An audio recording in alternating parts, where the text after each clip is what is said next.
Question 1. If 21n plus 4 upon 14n plus 3 equal to k, where k and n are natural numbers, how many distinct values can n have? First of all, there is a round 1 question, simple question of number system where you need to probably divide and check out. The way I looked at this question was, can I express the numerator as a function of the denominator, or I could say the numerator is nothing but 14n plus 3 plus 7n plus 1, and the denominator remains whatever it is. Okay. So 14n plus 3. So this is k, which is nothing but 14n plus 3 and 14n plus 3. So this becomes 1 plus 7n plus 1 upon 14n plus 3. Now this portion will always be a fraction. This portion will always be a fraction, which means k will always be a fraction, or k will not be a natural number. Hence, n also cannot be a natural number. So there are no possible values of n when k and n are both natural numbers. So the correct answer becomes 0. So the simple thing done out here was to express the numerator in terms of the denominator. You would have done this even by dividing it actually, but that would have been a little more time consuming. So rather than divide, just express it and express the numerator in terms of denominator. Now this you can very easily see is less than the numerator here is less than the denominator. So it will always be less than 1. So k cannot be a natural number. Because k cannot be a natural number, hence n also cannot have any natural number values. Question 2. Fn, an integer valued function, satisfies the following conditions. Fm into n equal to fm into fn. If fm is greater than fn, then m is greater than n. And f2 is equal to 2, where n is a natural number. Normally this would be a round 2 question for me, but when I saw this question, I was able to connect the first and the third statement straight away, hence it became a round 1 question. So these two statements are the ones which I was able to connect straight away. Now let's look at combining these two statements. F2 equal to 2, so I can write here as f of 1 into 2 equal to f of 1 into f of 2, but we know this is equal to 2. Now because f2 is equal to 2, this implies f1 should be equal to 1. So what we get straight away is f1 equal to 1, f2 equal to 2. So now let's try to find f3 also, f4 also, and we will get a pattern, and then we can find f3. So let's now try to find f4. f4 is nothing but f of 2 into 2, which should be nothing but f of 2 into f of 2. Okay, f of 2 is 2, this is also 2, so this should be equal to 4. Now this tells us fm is greater than fn when m is greater than n. That means f4 should be greater than f3 and f3 should be greater than f2. That means f3 has to be equal to 3.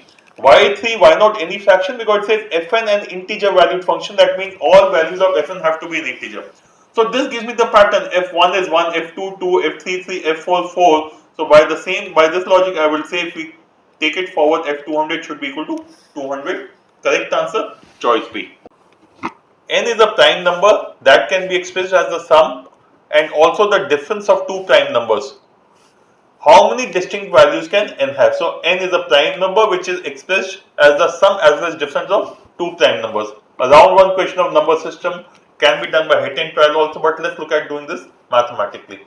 I am sure most of you would have got one case very easily. Now let's look at the question. Look at all prime numbers apart from 2. 2 is an even prime number. All other prime numbers are odd. Now if you add any two of them or subtract any two of them, you will find the difference is an even number, because these are odd numbers. Adding both of any two of them will give you an even number. So if I add any two odd prime numbers, I cannot get a prime number. Similarly, if I take the difference of any two prime numbers which are odd, I can again not get a prime number. When will I get a prime number in taking a difference? When one of them is 2. One of them is 2. For example, 3 plus 2 equal to 5. 7 minus 2 equal to 5.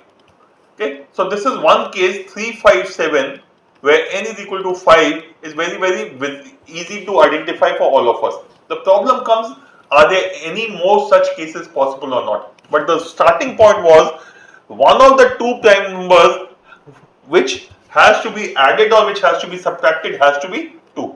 2 has to be one of that. Okay. Now let's look at this question in a slightly different way. Let's forget prime numbers for a minute. Let's look at any three numbers, consecutive integers, 2, 3, 4 or 5, 6, 7.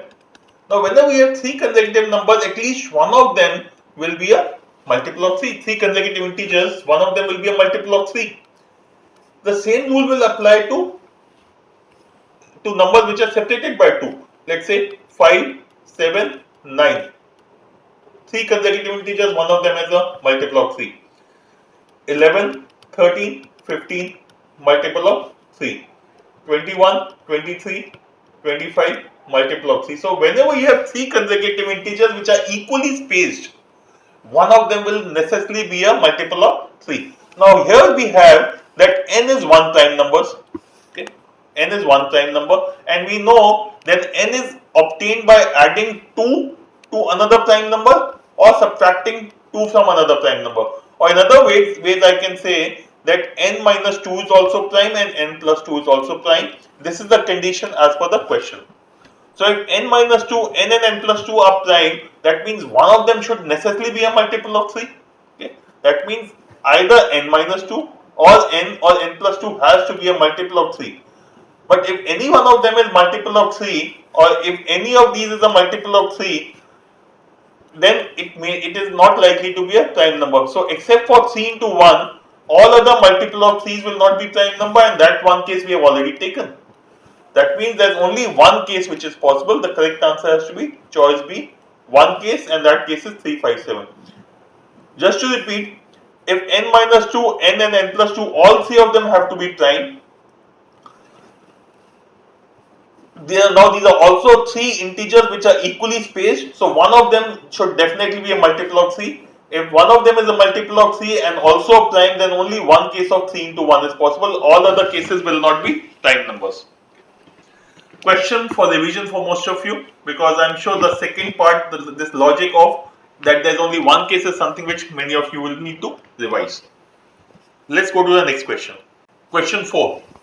The volume in cubic units of a solid formed by rotation of the region bounded by y equal to mod x, y equal to minus mod x, and mod x equal to 6 about y axis is what? Round 2. Straight away a round 2 question. The reason is very simple. I will need to draw the figure, I will need to take time to understand.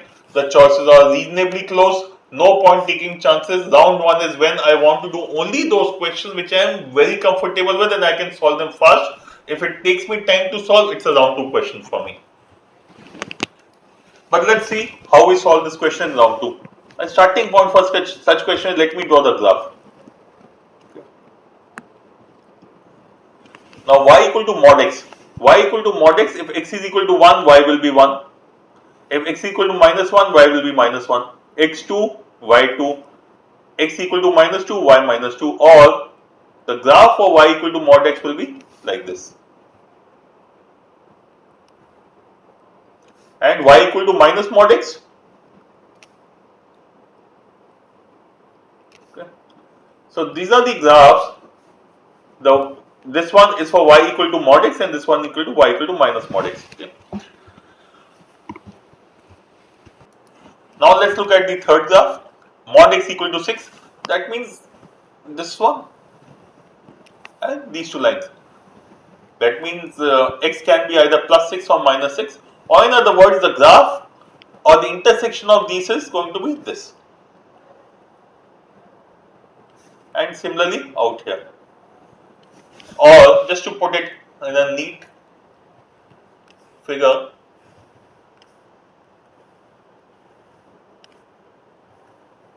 okay, and this is the y-axis. It is being rotated about the y-axis. If this rotates about the y-axis, it will create a hollow cylinder, or rather, put this way, that this will be this is a cylinder, but this is the hollow portion. And this also is a hollow portion. Okay. So we want to find the volume of this. The volume of this should be volume of this cylinder minus volume of this cube minus volume of this cube. But these two are going to be equal. Now what are the dimensions? Now this is 6, this is 6, or when I look at this, this is equal to 12. So if I look at this cylinder as a whole, forget about the hollow portion for a minute. If I look at this cylinder as a whole, this has got a diameter of 12. And what about the height? This again will be 12. The height will again be 12. Okay, so diameter is 12 and height is equal to 12. So what is the area? I'll repeat this part. Now for those of you who are not very clear about how did I get the height and the diameter as 12, let's just go back. This point is x is equal to 6, this is x equal to minus 6. Okay, and if y equal to mod x, that means when x is 6, y should also be 6. So this point is nothing but 6 comma 6, and this is minus 6. So this should be again minus 6 comma 6, and this one is 6 minus 6. Just substitute x equal to 6 in these and you'll get that value, but it should be visible to most of you, and this fourth point should be minus 6 comma minus 6. So we have the dimension. So what should be the volume of the volume of the cylinder? Volume of the cylinder is equal to pi r square h. Since the cylinder, and then right now look at the complete cylinder volume. Cylinder has a diameter of 12, so the radius should be 6 and height is equal to 12. So which becomes 432 pi. From this you need to subtract the volume of this cone and this cone. Now this cone has a height of 6 and a radius of 6. So you could find that. But an easier thing would be to just take 2/3. Now when you look at a cylinder, it has a volume of pi r square h. And when you look at a cone of the same height and the same radius. If I have a cone of the same height and same radius, it will have a 1/3 pi r square h. So for the same radius and same height, this volume of cone is 1/3 that of the cylinder. So what are we doing out here? From this cylinder, I am removing one cone, and from this cylinder I am removing one cone. So I am removing 1/3 of the volume. So your answer has to be 2/3 of 432 pi, which is nothing but 288 pi. Okay. Now you could have done it by calculating the volume of this cone and volume of this cone also, but just to make your task easier and faster, just remember that volume of cone is 1/3 the volume of cylinder if the radius and height are the same, and that is the case out here. Okay. Let's move to the next question now. Question 5. If xy is equal to -1, where x and y are real numbers, then find the minimum possible positive value of this expression. Round 2. Okay. It could even go to round 3, but definitely not a round 1 question. A question which will require you to work your way through. This is not something you can work with the choices. In fact, if you look at the choices, they are also reasonably close. If I look at the choices, this is 24/11, this is 24/15, 24/14, 24/10. So 24/10, 11, 14, 15, the choices are close. You will have to work your way through. There is no way you can work with approximation, which means you cannot look at just substituting the values of x and y and trying to get the answer. So I did not attempt the question in the paper. I looked at it in round 2. I felt it would take a huge amount of time, so I left the question and did not solve it. But let's see how to solve the question. Let us start by simplifying this equation. This is nothing but, if we take the denominator, if we add them, so 9 4s are 36 minus 9x square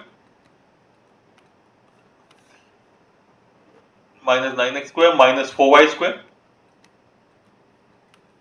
plus x square y square. Okay. And the numerator will be 4 into 9 minus y square, which is 36 minus 4y square plus 36. So 9 into 4, 36 minus 9x square. Okay. Okay. Now we know that x into y is equal to -1. So this x square y square. So x square y square with, so x square y square is nothing but minus 1 square, or which is equal to 1. Or in other words, this expression can be hence written as, this expression can be written as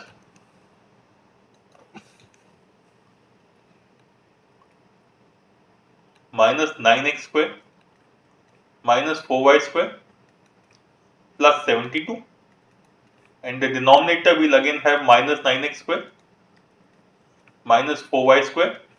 So this is plus 36, this is plus 1, plus 37. Okay. Now the way to solve this question further is to convert both the numerator and denominator into a perfect square and then try to get to the answer. Okay. Now we have a 9x square here, 4y square here, 9x square 4, and this is 4y square, I am sorry. Okay.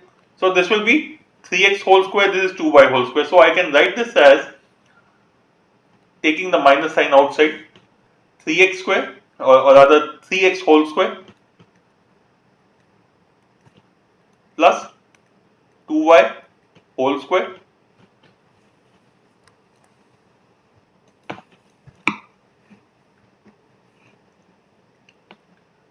plus 12x square y square.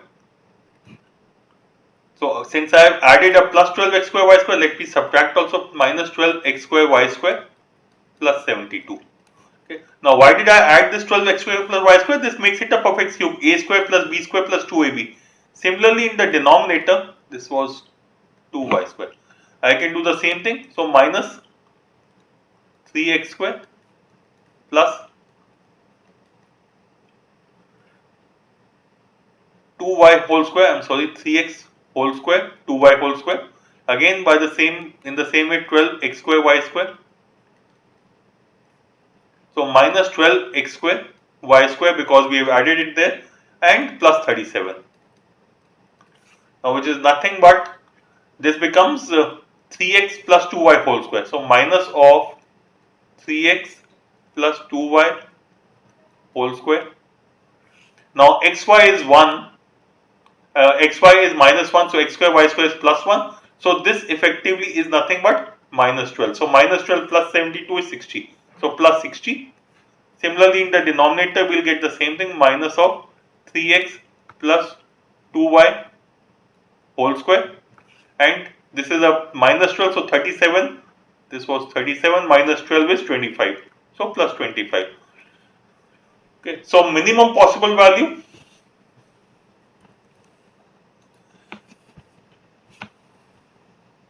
So the minimum positive value of this expression will happen when 3x plus 2y is equal to 0, because if 3x plus 2y is equal to 0, this expression will become 60 by 25, which is nothing but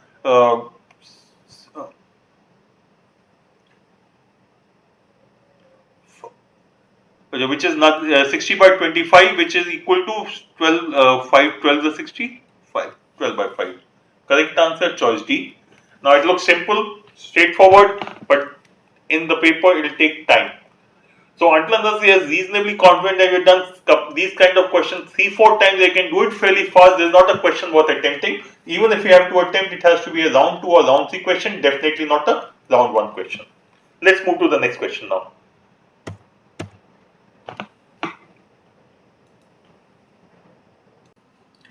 Question 6. S1 is the sum of an arithmetic progression whose terms are from A1 to A10. S2 is sum of another arithmetic progression whose terms are from B1 to B10. A1 minus A4 equal to B10 minus B7 and A1 plus B1 equal to 10. What is S1 plus S2? Round 1 question.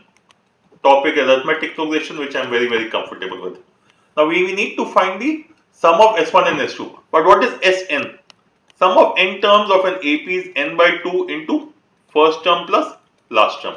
Okay. Now if I assume that the common difference of this AP, the first one is D1, and the common difference of the second AP is D2, then A10 will be A1 plus 9D1. Similarly, B10 will be B1 plus 9D1. Okay.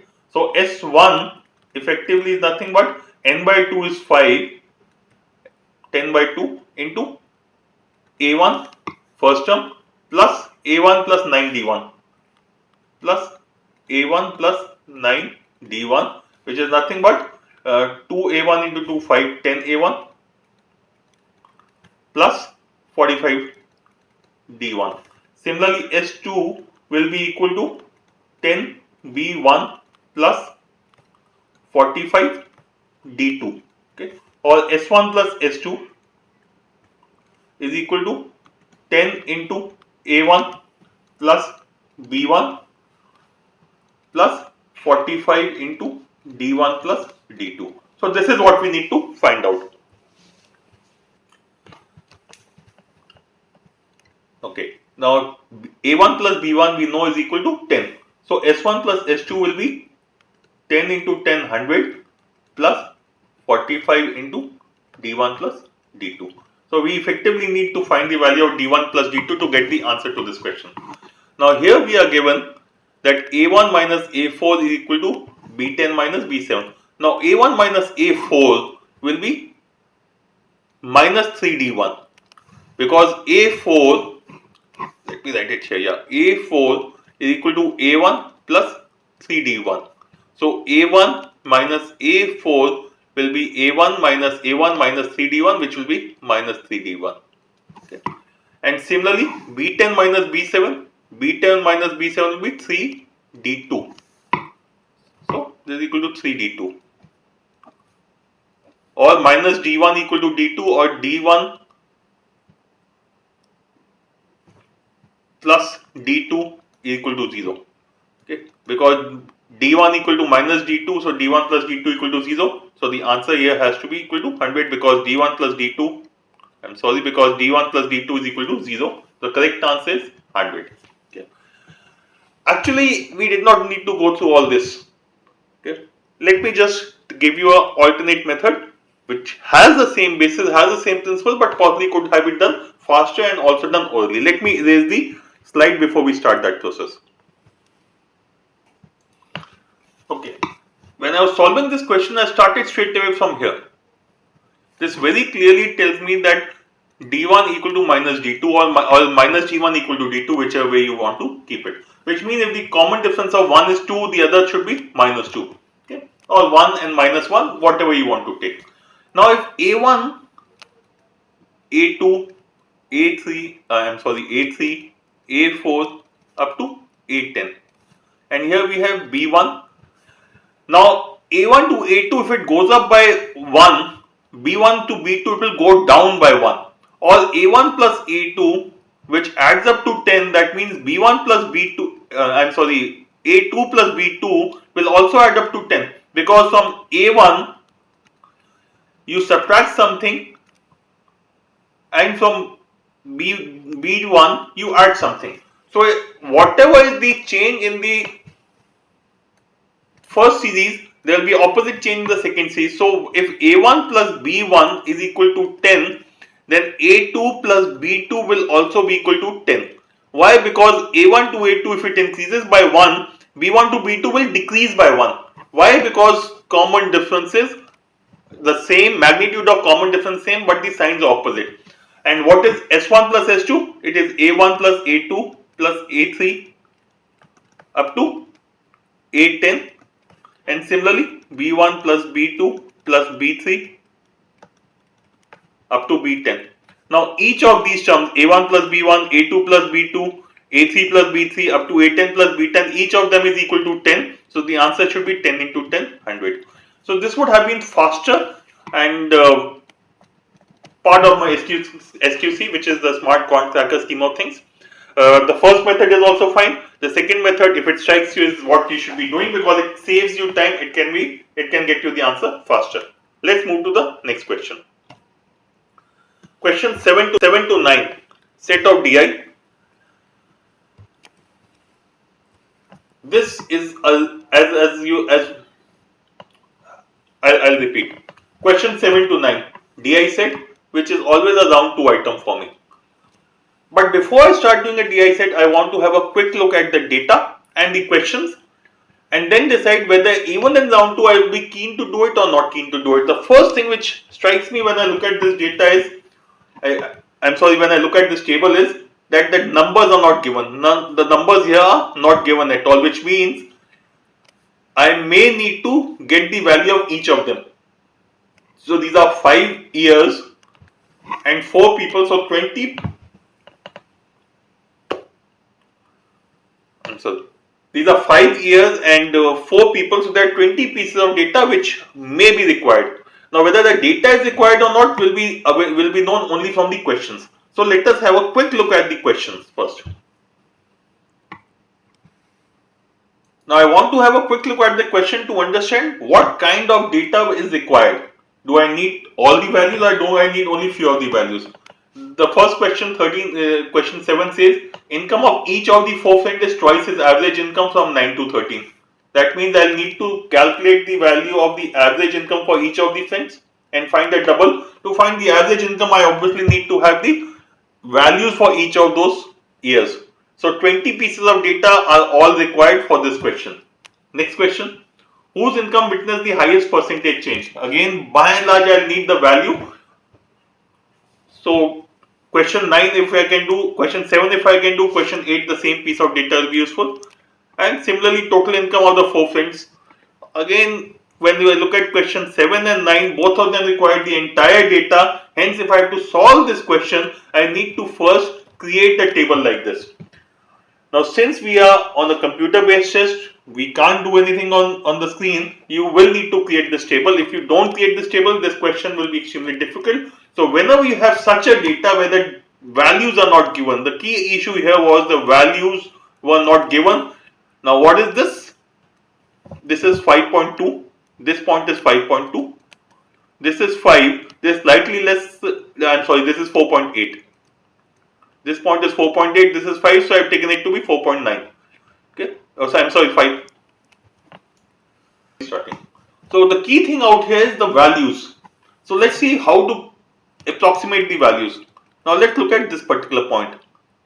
This is 4.4. This is 4.8. So I will take it to be 4.5. What is this?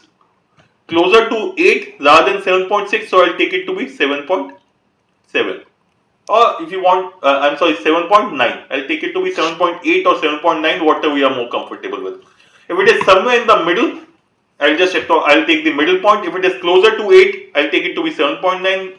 Closer to 7.6, take it to be 7.5.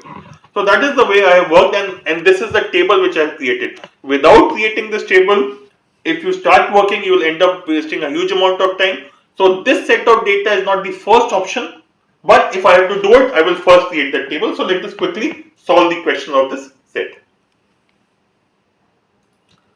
Quickly, let's go to question 7. In 2013, if income of each of the friends was twice his average income from 2009 to 12. So 2009 to 12 average income. What is the absolute difference between the sum of the incomes of the friends whose income was the highest and the lowest? So the two highest incomes minus the two lowest incomes, the average is what we need to look at. And the sum of income of friends whose income was second and third highest. I'll repeat this part. I'll repeat this question. So let's now look at question number 7. Question 7 says in 2013, if the income of each of the 4 friends was twice his average income from 9 to 12. So find the average income for the period 9 to 12 and double it. That is the income in 2013. What was the absolute difference in rupees between the sum of the income of the friends whose incomes are the highest and the lowest? So highest income plus lowest income for 2013 and the sum of the incomes whose income were second and the third highest. So the two middle. Okay. Go back to the table. Now the one error which is normally committed is the question says from 2009 to 12. Many of us make a mistake of calculating the average including 2008 also. So the first thing is here, be careful. The question, if just to repeat, talks about the average income from 2009 to 12 while the data is from 8 to 12. So don't make a mistake. Find it for 9 to 12. Second, don't worry about the average. Get the total first.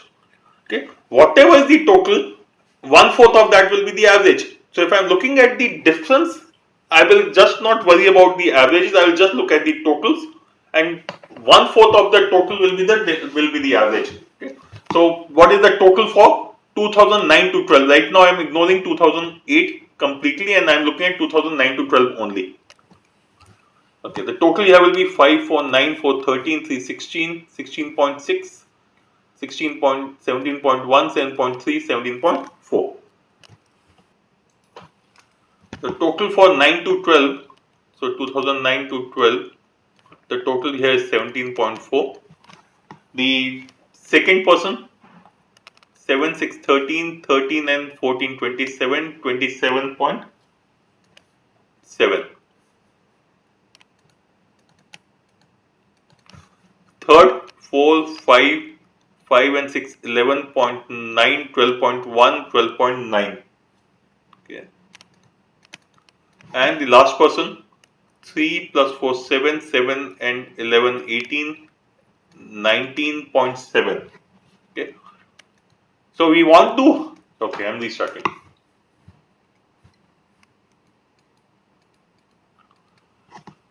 So as per the question, we want to find the difference in the average for 2013 for the highest and lowest.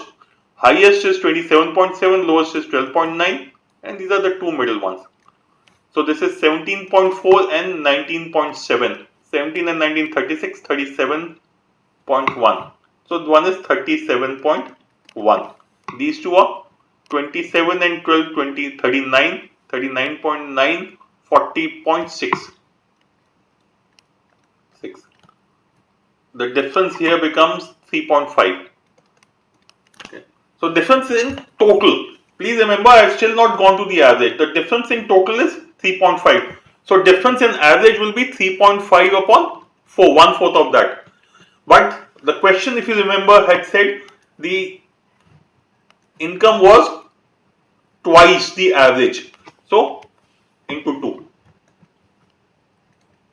2, which is 3.5 by 2, which is 1.8 or 1.77, 1.78 or something. So among the choices, 1.75 becomes the correct answer. So when I am looking at this question, please notice I did not go to the average, because rather than calculating 4 averages, I worked on the total of 2009 to 12, and the difference in total was 3.5. That means difference in average was 3.5 by 4. But since the salary had to, or the income had to be twice the average, so I multiplied it with 2. So difference in the income became 3.5 into 1 by 2, which is 1.78. Among the choices, I took it as 1.75, the closest one. Next question.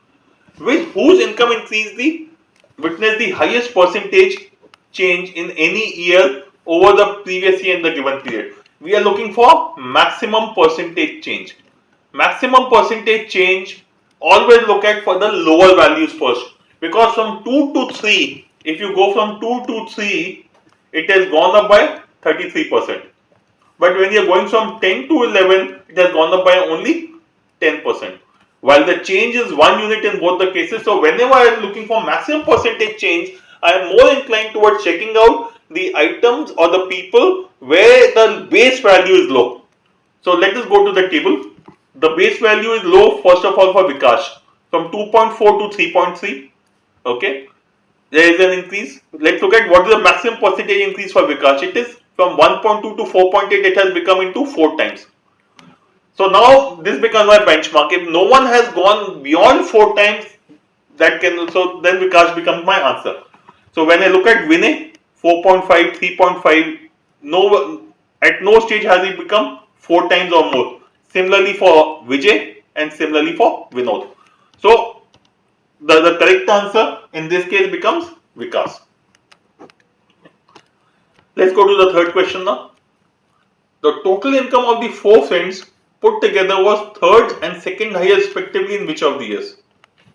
You need to find the second highest and third highest in which of the years. That means you need to find the total income for each of the 5 years. So 2008, 9, 10, 11, 12, for each of the 5 years you need to find the total income. And again, if you notice, If you have not drawn the table, it will be a time consuming process, which is why I said if this set has to be done, you need to first draw the table on your rough sheet and then start working. Okay, so if we total these, for 2008 the total comes out to be 17.7, 2009 17.6, 2010 18.3, 2011 is 18.5, and 2012 is 23.3. We need to find the second and the third highest.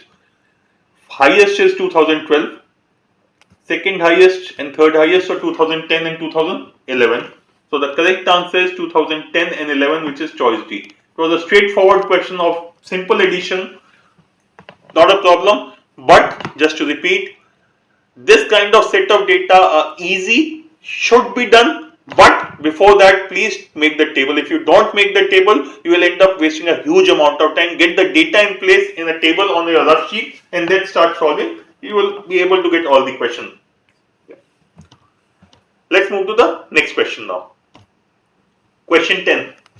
In the figure given below, triangle ABC and ADC are isosceles with AC equal to BC, with AC equal to BC, and AC equal to AD. Oh, AC is equal to AD also. This is also the same. If angle CEA equal to 90 degree, find angle B plus D. This is 90 degree. Now straight away round 2 question for me. Geometry for me is a round 2 question because I take time to understand and then solve it. Those of you who are very comfortable at geometry, this is a round 1 question for you. Okay, but let's see how to solve this question. Now the first thing for me here was, can I apply SQC? Unfortunately I can't. Had the question not given this condition that if angle CEA is 90 degree, then I would have straight away assumed it to be an equilateral triangle, because an equilateral triangle is also an isosceles triangle. But there is a condition here which says angle CEA equal to 90 degree, which means it is a specific case which is being looked at. Hence, a general case which I can use using an equilateral triangle will or may not work. So let's solve this question. Now, since AC is equal to BC, AC is equal to BC, that means this angle should be equal to this angle. So let me assume these to be x. So this is x and this is x. These two x, obviously this will be 180 minus 2x. Similarly, AC equal to AD. So when I look at the other triangle, this triangle,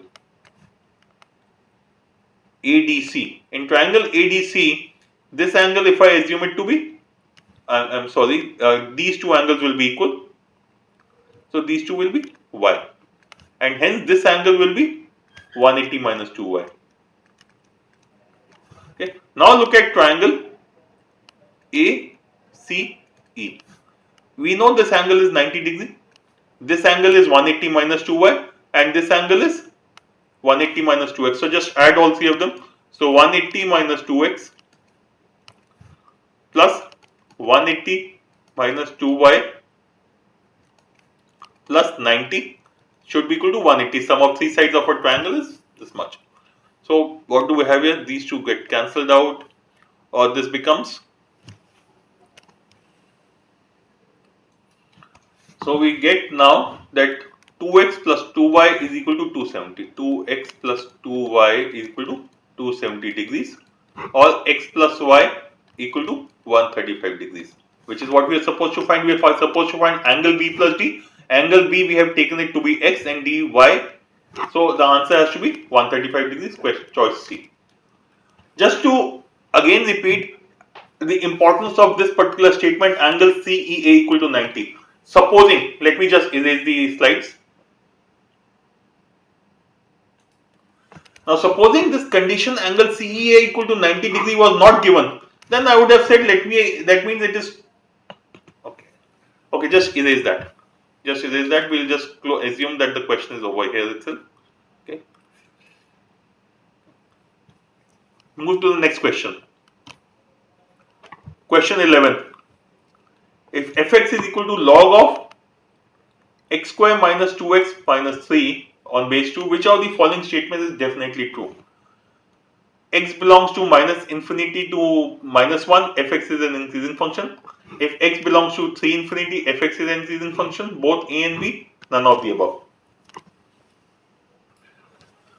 Normally questions of log are round 2 questions for me, but this is round 1 question because I can substitute values and get the answer. So, and I will again use my SQC techniques out here. Let's check out each choice. If x belongs to minus infinity to minus 1, then fx is increasing function. Okay. Let's take a few values and check out. Now what is f of minus 3? F of minus 3 I am checking for choice A. F of minus 3 will be 9, minus 3 square 9, plus 6 15, minus 3 12. So f of minus 3 is log of base 2 of 12. And f of minus 2, this will come 2 to the 4, 4 plus 4, 8, 8 minus 3, 5. Now log of base 2 of 5 will be smaller than this. So when x is increasing, fx is decreasing. So this cannot be the correct answer. Choice A is incorrect. Because choice A is incorrect, that means choice C is also incorrect because it says both A and B. Now let's check out choice B. Again the same way we have done for choice A, we will check for choice B also. And here you can take any two values again of x. Obviously you cannot take 3 because 3 is not a part of your answer, it is more than 3. X has to be more than 3. So let's check choice B. Let's check F4 and F5. F4 will be equal to 16 minus 8 minus 3, 16 minus 11. So this is log of 5 base 2. And F5, 25 minus 10, 15 minus 3, 12. So log of 12 base 2. It is increasing. So as x goes from 4 to 5, fx also increases. So my answer should be choice B. Now how can I write the answer purely on the basis of just two choices? Now please understand what is this inside. This is a quadratic equation. The log of a quadratic equation. A quadratic equation will always be it will always give us a parabola. That means at a particular point of time it will continue increasing and then it will start up to a point it will decrease and then it will start increasing. So obviously when it is increasing from here to here, then obviously it will keep on increasing continuously in this particular region. Mathematically, how should you have done this? You could have drawn the parabola and you could have checked out, and again remember there is nothing but a quadratic equation. So this is effectively, you could have written, if you have to solve this mathematically, we could have written that f of x, that f of x is equal to log of base 2 of x minus 3 into x plus 1. Practically we could have written this as fx is equal to log of base 2 of x minus 3 into x plus 1. So when you draw a graph, you will find a graph like this, where this is 3 and this is minus 1, which means up to minus 1 it will be decreasing, or rather up to this point it will be decreasing, and from this point onward it will be increasing. So from minus 3, or rather x equal to plus 3 to infinity, it's an increasing function. Okay. But to me the first method, which means just put the values, is always an easier option. Let's move to the next question. Question 12. Each of the three equations, x square minus 2ax plus b equal to 0, x square minus 2bx plus c equal to 0, x square minus 2cax, x square minus 2cx plus a equal to 0 has real and equal roots. The number of values that the ordered triplet a, b, c can assume. Okay, question of quadratic equation is normally a round 1 question for me, but in this case I did it in round 2 because I thought it might take some effort in terms of checking out, because it's not a straightforward question. But when I solved it, I found it was not difficult. So in future, similar question will become a round 1 question for me. Now let's check out how to solve this question. Each of these three has real and equal roots. If their roots are real and equal, then the discriminant or d or delta is equal to 0. So let's check out what is discriminant for each of the three equations. So the discriminant for the first equation will be b square minus 4ac. So this is minus 2a whole square, which is 4a square, minus 4b. This should be equal to 0, or in other words, this implies 4a square equal to 4b, 4a square equal to 4b, or a square equal to b. So from the first equation we get a square is equal to b. Similarly, from the second equation we have b and c out here. So we'll get b square equal to c, and third thing we'll get is c square equal to a. So when you put discriminant delta equal to 0, why is delta equal to 0? Because the roots are real and equal. If the roots are real and equal, then d has to be 0. So let's try to find a relation between a, b, c combined. A square equal to b and b square equal to c. So I can say a to power 4 equal to b square, looking at these two, and b square is equal to c. Now this is possible only when a is equal to b equal to c. Now this is possible only when a equal to b equal to c equal to 0 or equal to 1. So that means there are only two cases possible: a, b, c equal to 0, 0, 0 or 1, 1, 1. Okay. So the correct answer has to be 2. Let's move to the next question. Question 13. One card is removed from a pack of 52 cards so that the number of ways to draw 2 face cards from the remaining card is 55. If the number of ways to draw 2 black cards from the remaining cards is 325, then which of the following can be the removed cards? Question of permutation combination, round 2. Okay. Not a difficult question, but typically I take time in solving and I need to make cases occasionally. So I would always prefer doing question of permutation combination in round 2 until it's a straightforward question or a question which I have done earlier. Okay. Now we have one card removed from a pack of 52 cards, so there are only 51 cards now. There are only 51 cards now. We need to find which card has been removed. Now the two cases given is number of ways to draw 2 black cards is 325. Okay, and number of ways to draw 2 face cards is 55. So let's check any one of them. So let us look at the black cards. There are a total of 26 black cards, and if I need to choose 2 out of them, I can choose them in 26 C2 ways, which is nothing but 26 into 25 into factorial 24, it will get cancelled out, 1 into 2. So which is 26 in 25 to 13, 250 plus 75, which is 325. This tallies with this. So if no black card has been removed, then there are 325 ways in which you can pick up 2 black cards, which is what we are getting. That means black card has not been removed. If this number was not coming out to be 325, then we would have said the black card has been removed. Now since no black card has been removed, that means my answer cannot be king of spades. My answer cannot be ace of clubs. Now let's go to the other one. The other one says the number of ways to draw 2 face cards is 55. Now how many face cards are there? There are jack, king and queen and 4 suits, so 12 face cards. In how many ways can you pull out 2 out of them?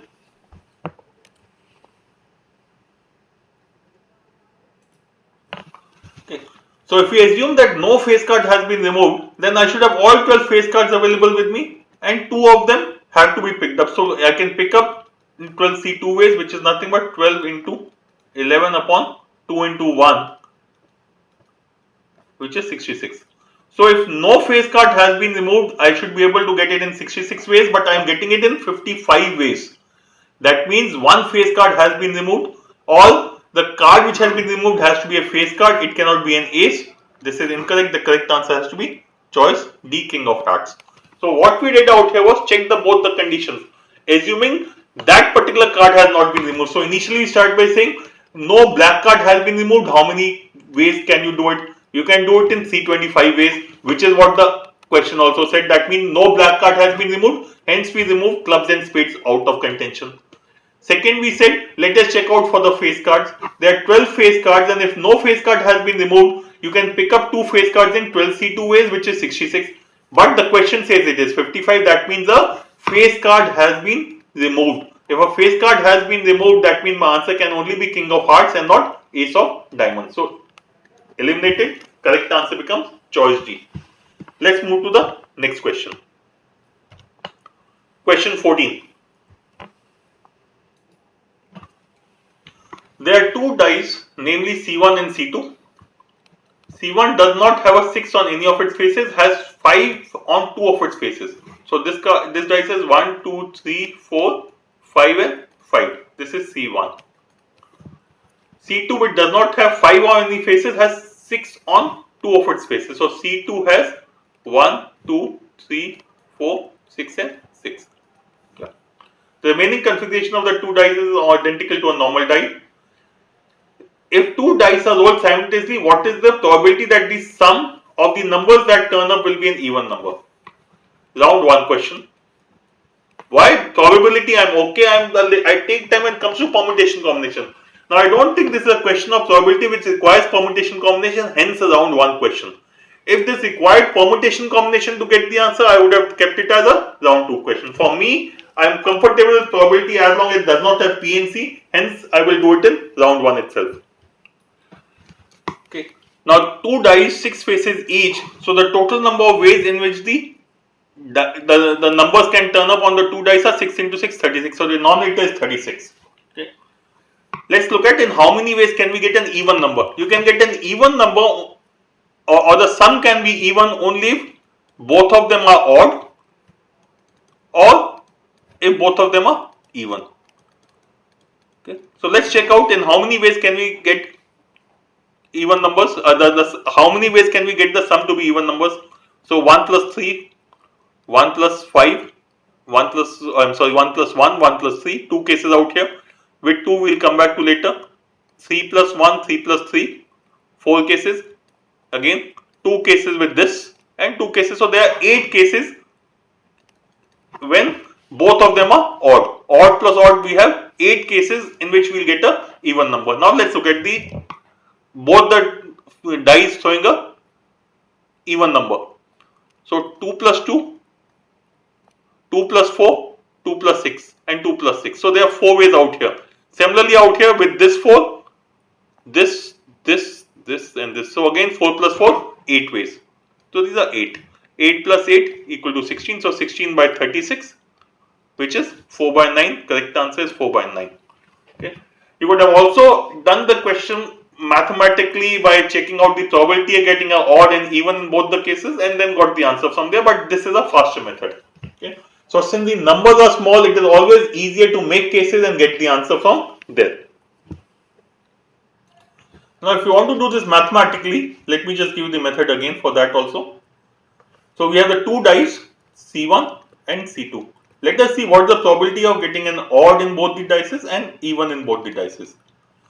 Now in C1 we have 1, 3, 5, 5. 4 out of 6 faces are odd. So probability of getting an odd number on C1 is 2 by 3 and even will be 1 by 3. Similarly, if you look at C2, the only two odd numbers are 1 and 3. So probability of getting an odd number here is 1 by 3 and an even number here becomes 2 by 3. So what is the probability of both these dice giving me odd numbers, because only then I will get the sum to be even? It will be 2 by 3 into 1 by 3, 2 by 9, and both of them giving me even numbers will again be 2 by 9.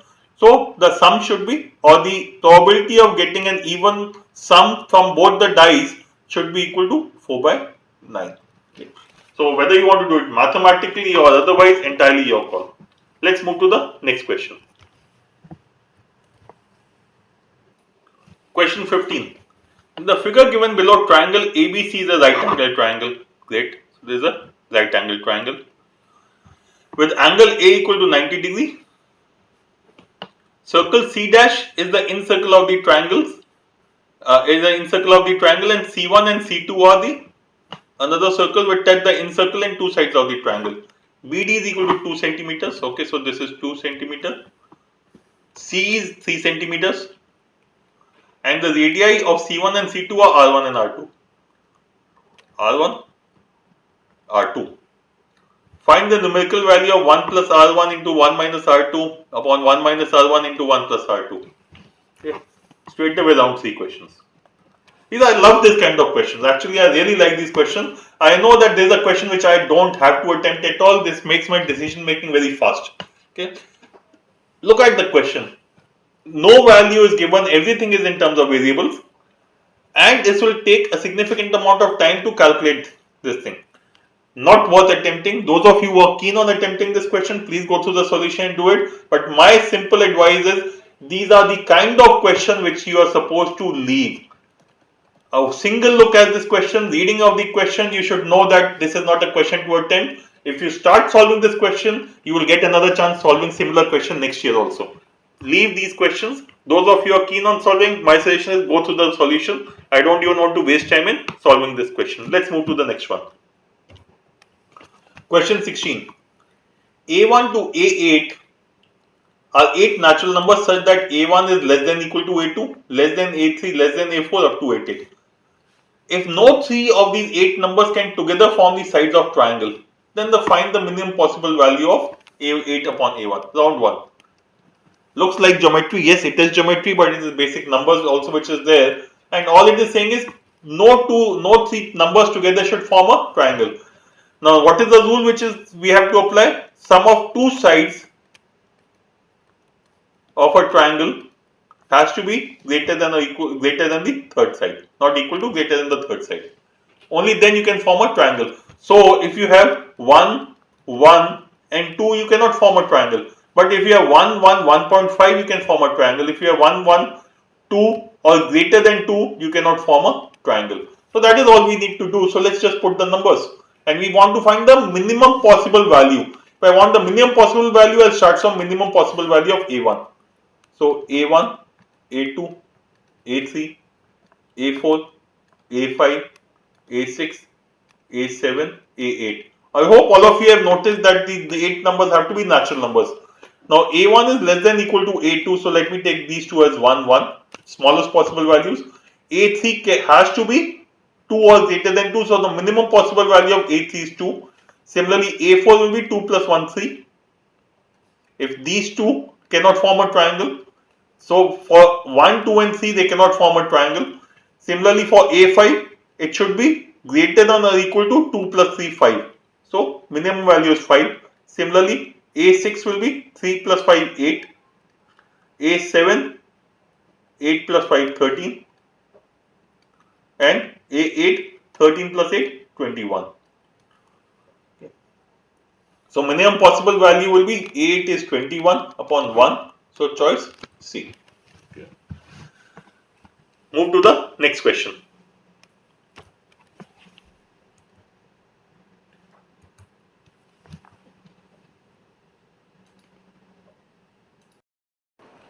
Question 17 to 90, a set of DI around 2 items forming. Let's quickly go through the data and see how to solve the question, or if you should be solving it or not. Tracon, the courier service, uses 3 modes of transportation: road, rail and air. The table shows percentage distribution of the total number of consignment delivered, revenue generated and the cost incurred across the 3 modes. So we have percentage of number of consignment delivered through the 3 modes, percentage of revenue earned from the 3 modes of rate, road and air, and percentage of cost incurred through the 3 modes, which straight away means the data given to us does not have absolute value, and hence no absolute values can be determined unless the question gives us additional data. Look at the questions. Question 17, profit made by Tracon was 20%. So only a comparison is given, or the percentage is given, no absolute value is given here. Question 18, again cost per consignment is lowest, so can be calculated. This is the question in which absolute values are given, that consignment cost per consignment through air was 200, through road was 300, etc. So absolute values given here. Here we can calculate absolute values for all the modes of transportation. So let's look at solving the question. Do not look difficult. Let's look at the first question first. Question 17. Profit made by Tracon was 20%. What was the percentage profit made through consignments that were delivered through air? So if we assume that the total cost is equal to 100 rupees, okay, the profit given as per the question, the profit made was 20%. Since we have made 20% profit, that means we can say that the total revenue hence will be 120. Okay. Now let's put that figure here. Now the total cost is 100, the cost through air is 55 only, and if the total revenue is 120, why 120? Because there is a profit of 20%. So if the cost is 100, revenue is 120, the revenue through air will be 60. So revenue through air is 60, cost through air is 55, hence the profit is 5 on 55. So revenue is 60, cost is 55, so your profit will be 5 by 55, which is 1 by 11 or 9.09%. Move to the next question. The cost per consignment was lowest through which of these three mediums? Now, many of us might be tempted to mark the answer as data insufficient, but that is incorrect. The question is not talking about the absolute cost, it is asking us to compare the cost through the three mediums, for which I don't need to know the actual cost. Comparison is possible, absolute values are not possible. So, had the question asked what is the absolute cost of consignment, I don't know. But if it asks me to compare the cost of per consignment for the three modes, we can do it. Let's see how do we do it. Now again, we are assuming the cost to be 100 rupees only. So the cost through air is 55 rupees, through road is 20 rupees and through rail is 25 rupees. You can assume the number of consignments to be 100, in which case the cost through air could be 25, road is 44.67, rail is 30.63. However, it might be easier for many of us to assume the number of consignments to be 300. Why 300? Because we can see a decimal 0.33 and 0.67 in percentage terms. So if the total number of consignments is 300, I will get rid of all the decimals. In which case the number of consignment transported through rail will become 30.33% of 300, which is 90 plus 191. Air becomes 75, 25% of 300, which is 166. So 134 is the transportation, the number of consignments transported through road. So what is the cost per consignment for rail? It is 25 by 91. Through road, it is 20 by 134, and through air, it is 55 by 75. Which is the lowest? I'm sorry, this is 134. Which is the lowest? This is the lowest one. Okay. It is very easy to also look at. From 25 to from rail to road, we have two numbers, 25 by 91 and 20 by 134. The numerator is decreasing while the denominator is increasing, so obviously this has to be lower than this. And 55 by 75, again, I don't think we need to discuss that. The correct answer is road out here. So for question 18, the correct answer is road. Just to repeat, data insufficient is incorrect because we can compare. Had the question asked for absolute value, it would have been insufficient data. The last question of the set, cost per consignment through air was 200 and revenue per consignment through road was 300. What was the approximate ratio of total revenue through rail and total cost through rail? So we need revenue through rail and cost through rail. Again, let's go back to the table, do some assumptions. The absolute cost is given here for transportation and the revenue for air and road. Let's try to put this data in the table and solve it further. I have just erased the irrelevant data. Again, let us assume the number of assignments to be 300 and hence the number of consignments to be 300. So the number of consignments through air, road and rail are given to us as 75, 134 and 91.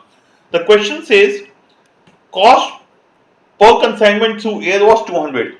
So through air the cost per consignment was 200 and this is the cost. And secondly it says the revenue per consignment through road was 300. So revenue per consignment 300 and this is the revenue through road. Okay. We need to find the revenue through rail and cost through rail and find the ratio of that. Let us look at the cost first.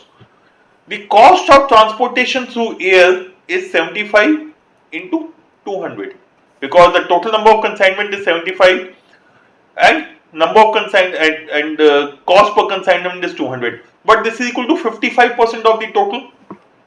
So cost of transportation through rail should be 75 into 200 upon 55. This is 1% into 25.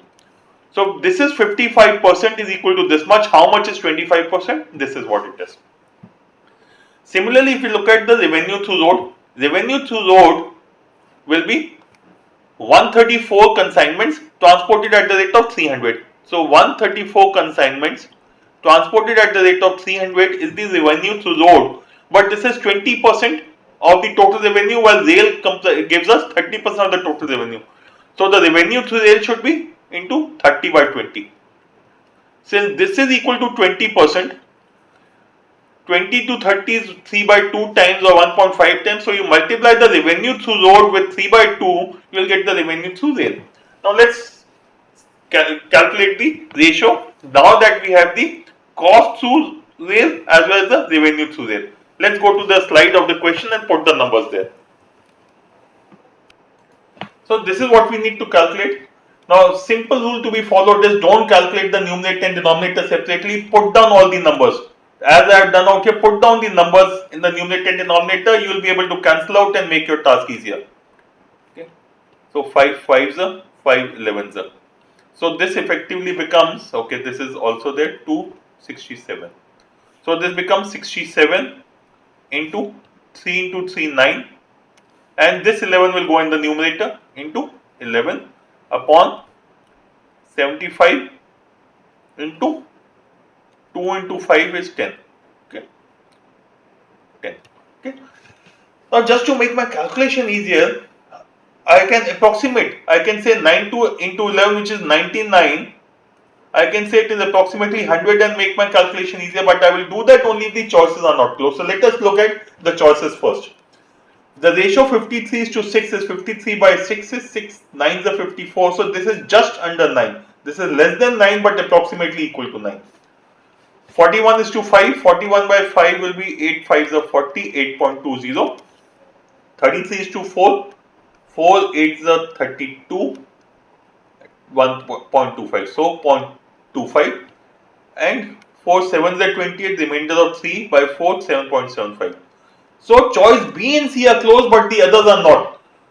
So I will approximate, and if the answer is either B or C, then I will have to do the exact calculation, otherwise I'll get the answer based on my approximation. So I have approximated 9 into 11 is 100. So for me effectively this becomes 67 into 100 upon 75 into 10.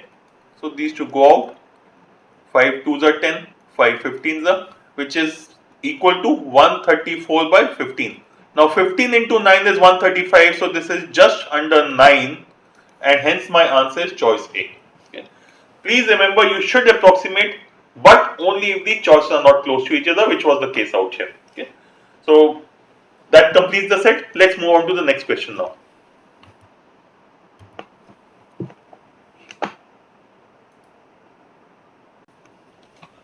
Question 20. A, B, C, D are 4 real numbers such that A square minus B equal to B square minus C equal to C square minus D equal to D square minus A. Find the value of A plus B into B plus C into C plus D into D plus A is round 2 question. Will require some working. We will need to find the value of each of these brackets, A plus B, B plus C, C plus D and D plus A, and hence could be time consuming. Better to do it in round 2. Okay. But let's see how to solve this question. Okay. Now the question says these 4 are equal and we need to hence find the value of A plus B, B plus C, C plus D and D plus A, and then find the value of this expression. Let us look at the first two only. A square minus B equal to B square minus C. So let's just transport and get the squares together. A square minus B square equal to B minus C. So A square minus B square is A minus B into A plus B. Is equal to B minus C. Now since we want the value of A plus B, so let's keep A plus B on one side. So A plus B is equal to B minus C upon A plus B. So we got the value of A plus B. Next, let us look at the other two, next two. These two, which means we are taking out B square minus C equal to C square minus D. We'll do the same thing, B square minus C square equal to C minus D, and B minus C into B plus C. B plus C is equal to C minus D. Or in other words, B plus C should be equal to C minus D upon B minus C. I have just made a mistake out here. This should be A minus B. I just noticed this. I'm sorry. So it is A plus B equal to V minus C upon A plus B. Now we can do the same thing for the other two also, but possibly you can see a pattern emerging. When I have A plus B, I get A B, B C, A B. Similarly, B plus C, I get C D, and denominator is B minus C. So by comparison, we can say C plus D. In the denominator, we should have C minus D, and in the numerator A B, B C, so C D, D minus A. Similarly, we have D plus A. D plus A, the denominator should be D minus A, and the numerator should be DA, then A minus B. So we substitute these four values here, A plus B into B plus C, the numerator of A plus B and denominator of this gets cancelled out. Similarly, B plus C into C plus D, so when you multiply all of them, you will get the answer as 1, all of them will cancel out. Okay. The key thing out here was, while you check out the values for 1 or 2, for the remaining two C plus D and D plus A, don't have to go through the entire process. You can compare, and by identifying the pattern, you can find the value of C plus D as well as D plus A. Okay. Let's move to the next question now. Question 21. In the figure given below, ABCD is a parallelogram. FI, which passes through the point of intersection of lines AC and DE, is parallel to DC. Okay, so FI is parallel to DC or AB, whatever you want to call it. Okay. If the ratio of the area of triangle AGE to triangle DGC is 16:25, ratio of area of this triangle to this triangle is 16:25. Find the ratio of length of FH to HI. So FH is from here to here and HI is here. Okay.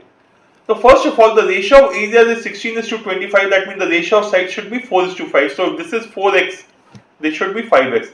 And this will be true for all sides. This is to this is to this, and even these two. So all sides, all corresponding values will be in the same ratio of 4:5. So just to be specific, we can comfortably say that AF upon FD, these two sides, they are the ratio of 4:5.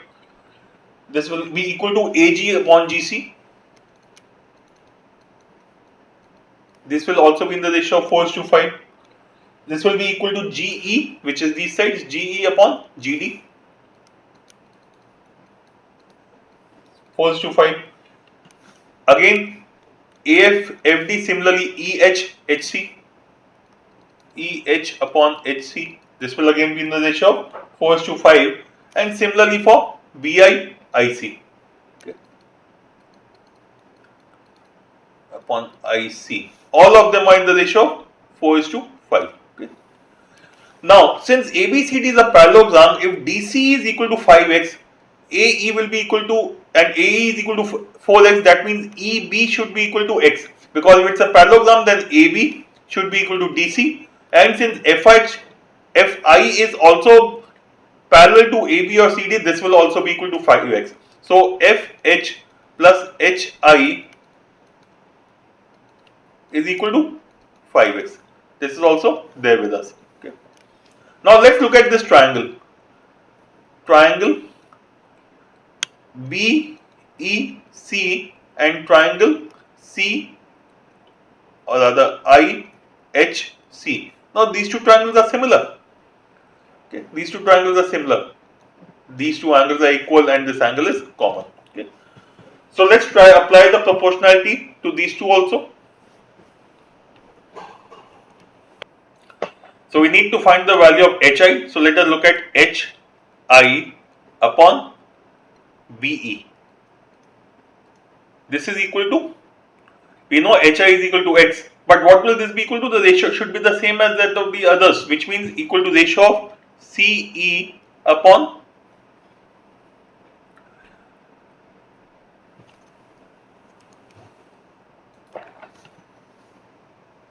CH. Now CE upon CH.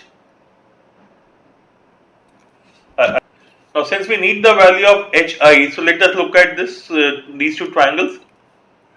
HI upon BE, this should be equal to HE. I'm sorry, that should be CH. CH upon CE. Now CH upon CE will again be 4 by 9. Sorry, 5 by 9. CH will be 5. This ratio will be still again the ratio of 5 is to 4. So 5 plus 4, 9 for CE and 5 for HC. And HI is what we need to find, but BE is equal to X. So HI upon X. BE is equal to X. So HI is equal to 5 by 9 of X. Okay. So we know HI is 5 by 9 of X, and we know that FI is equal to 5X. Okay. So FH should be equal to, so FH is equal to 5X minus 5 by 9, X which is equal to 9 5 is 45 minus 5X 40X, so 40X by 9, and we know that HI is equal to 5 by 9X. So the ratio becomes 40 by 9X is to 5 by 9X, which is equal to 40 is to 5, which is equal to 8 is to 1. Okay.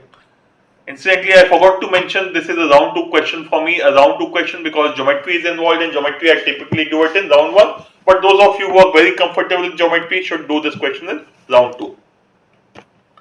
Question 22. N is the product of all possible values of remainders when 5 to power a factorial, where a is a natural number, is divided by 7. If n plus 7 factorial is completely divisible by 6 factorial to the power p, where p is a natural number, what is the maximum value that p can assume? Round 2. Possibly even a round 3 question.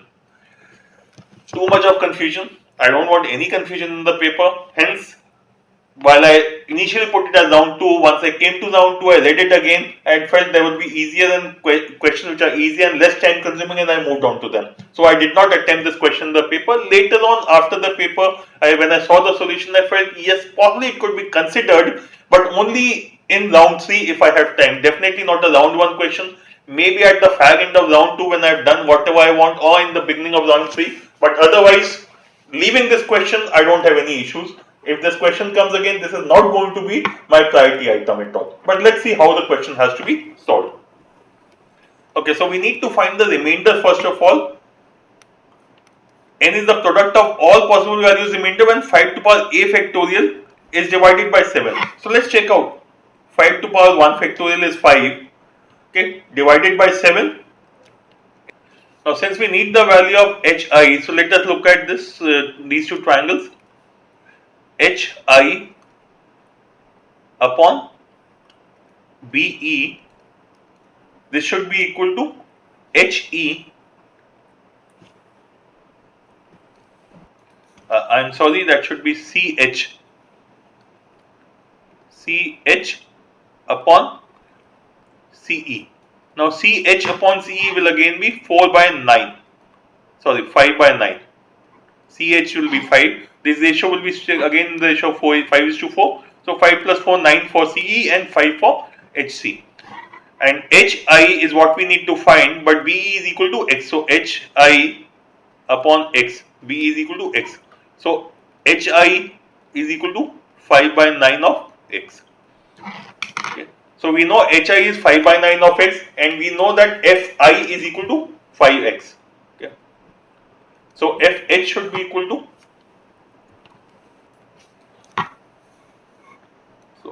FH is equal to 5x minus 5 by 9, x which is equal to 9 5 is 45 minus 5x 40x, so 40x by 9, and we know that HI is equal to 5 by 9x. So the ratio becomes 40 by 9x is to 5 by 9x, which is equal to 40 is to 5, which is equal to 8 is to 1. Okay. Incidentally, I forgot to mention this is a round 2 question for me, a round 2 question because geometry is involved. In geometry, I typically do it in round 1, but those of you who are very comfortable with geometry should do this question in round 2. Question 22. N is the product of all possible values of remainders when 5 to power a factorial, where a is a natural number, is divided by 7. If n plus 7 factorial is completely divisible by 6 factorial to the power p, where p is a natural number, what is the maximum value that p can assume? Around 2. Possibly even around 3 question.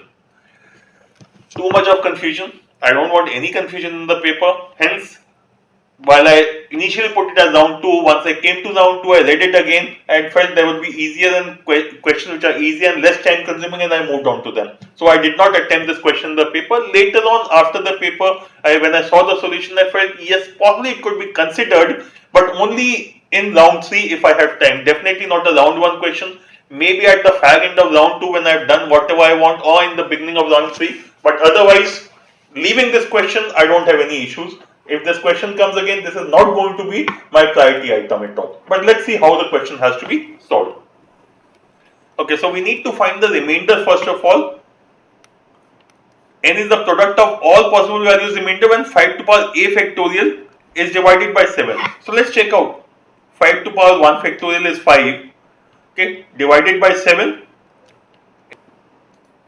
So then we have 5 to power 2 factorial. 5 to power 2 factorial is nothing but 5 square. Divide by 7, remainder equal to 25, 4. So initial first remainder was 2, then we have a remainder of 4. Then we have 5 to power 6 factorial. Oh, so I'm sorry, 5 to power 3 factorial. 5 to power 3 factorial is 5 to power 6.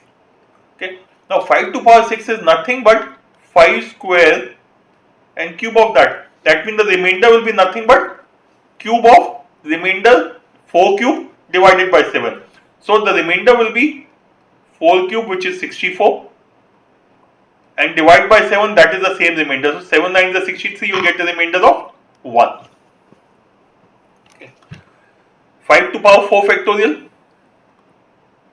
which is nothing but 4 3 is 12, 24, 5 to power 24.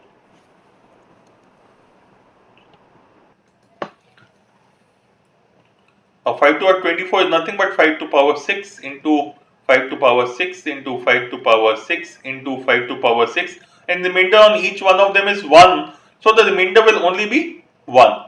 And similarly, you find for all others the remainder is 1. Oh, I think I made a mistake. This should have been 5. How stupid of me. 7 divided by 5, the remainder is 5. So there is not 2. So what is n? N is nothing but product of these. So 5 into 4 into 1. So n is equal to 20. So n is the product of all possible remainders, n is equal to 20 is what we get.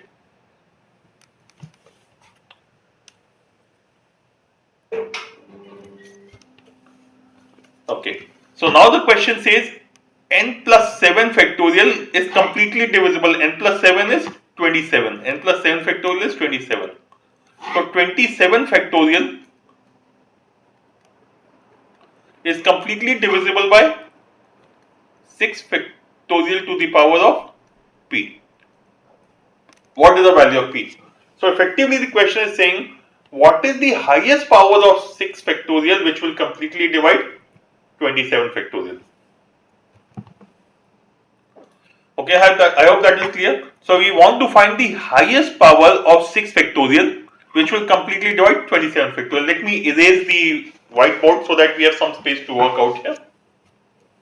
So now we are saying that 27 factorial, when it is divided, what is the highest power of 6 factorial which will completely divide 27 factorial. Let's check out. I'll just do, what is 6 factorial?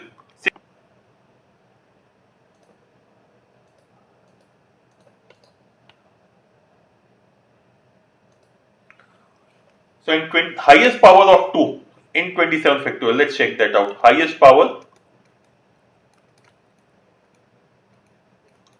of 2 in 27 factorial.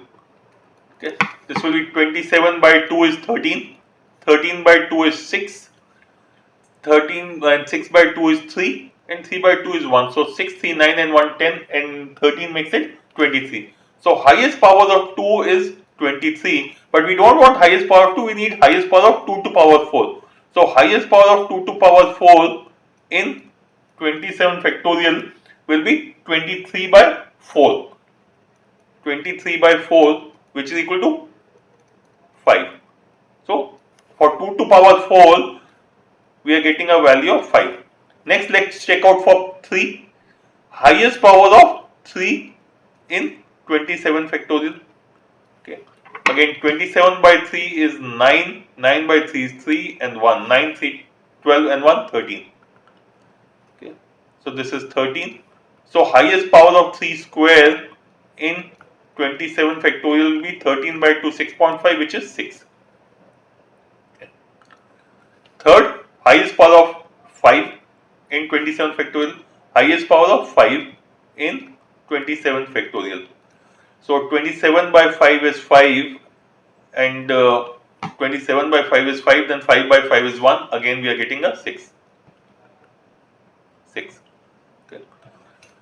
So the correct answer should be 5. So while 2 to power will have a power of 5, 3 square will have a power of 6, 5 will have a power of 6. So the highest power which will satisfy all of them will be 5, or the lowest of 5, 6 and 6. The correct answer becomes 5. I am sure you realize that not a question which is worth attempting in the paper unless you have some 7-8 minutes spare with you and nothing to do in the paper. That is the time when you need to look at this kind of a question, otherwise it is a waste of time. Okay. Question 23. Sonu and Jugnu started running simultaneously in opposite directions from same point on a circular track. Sonu covers 4 rounds of a track in an hour, Jugnu covers 5 rounds in an hour. How many times do they meet in 3 hours? Time, speed, distance, circular races, round 1 for me. For some of you are not very comfortable with circular races, should be doing it in round 2 possibly.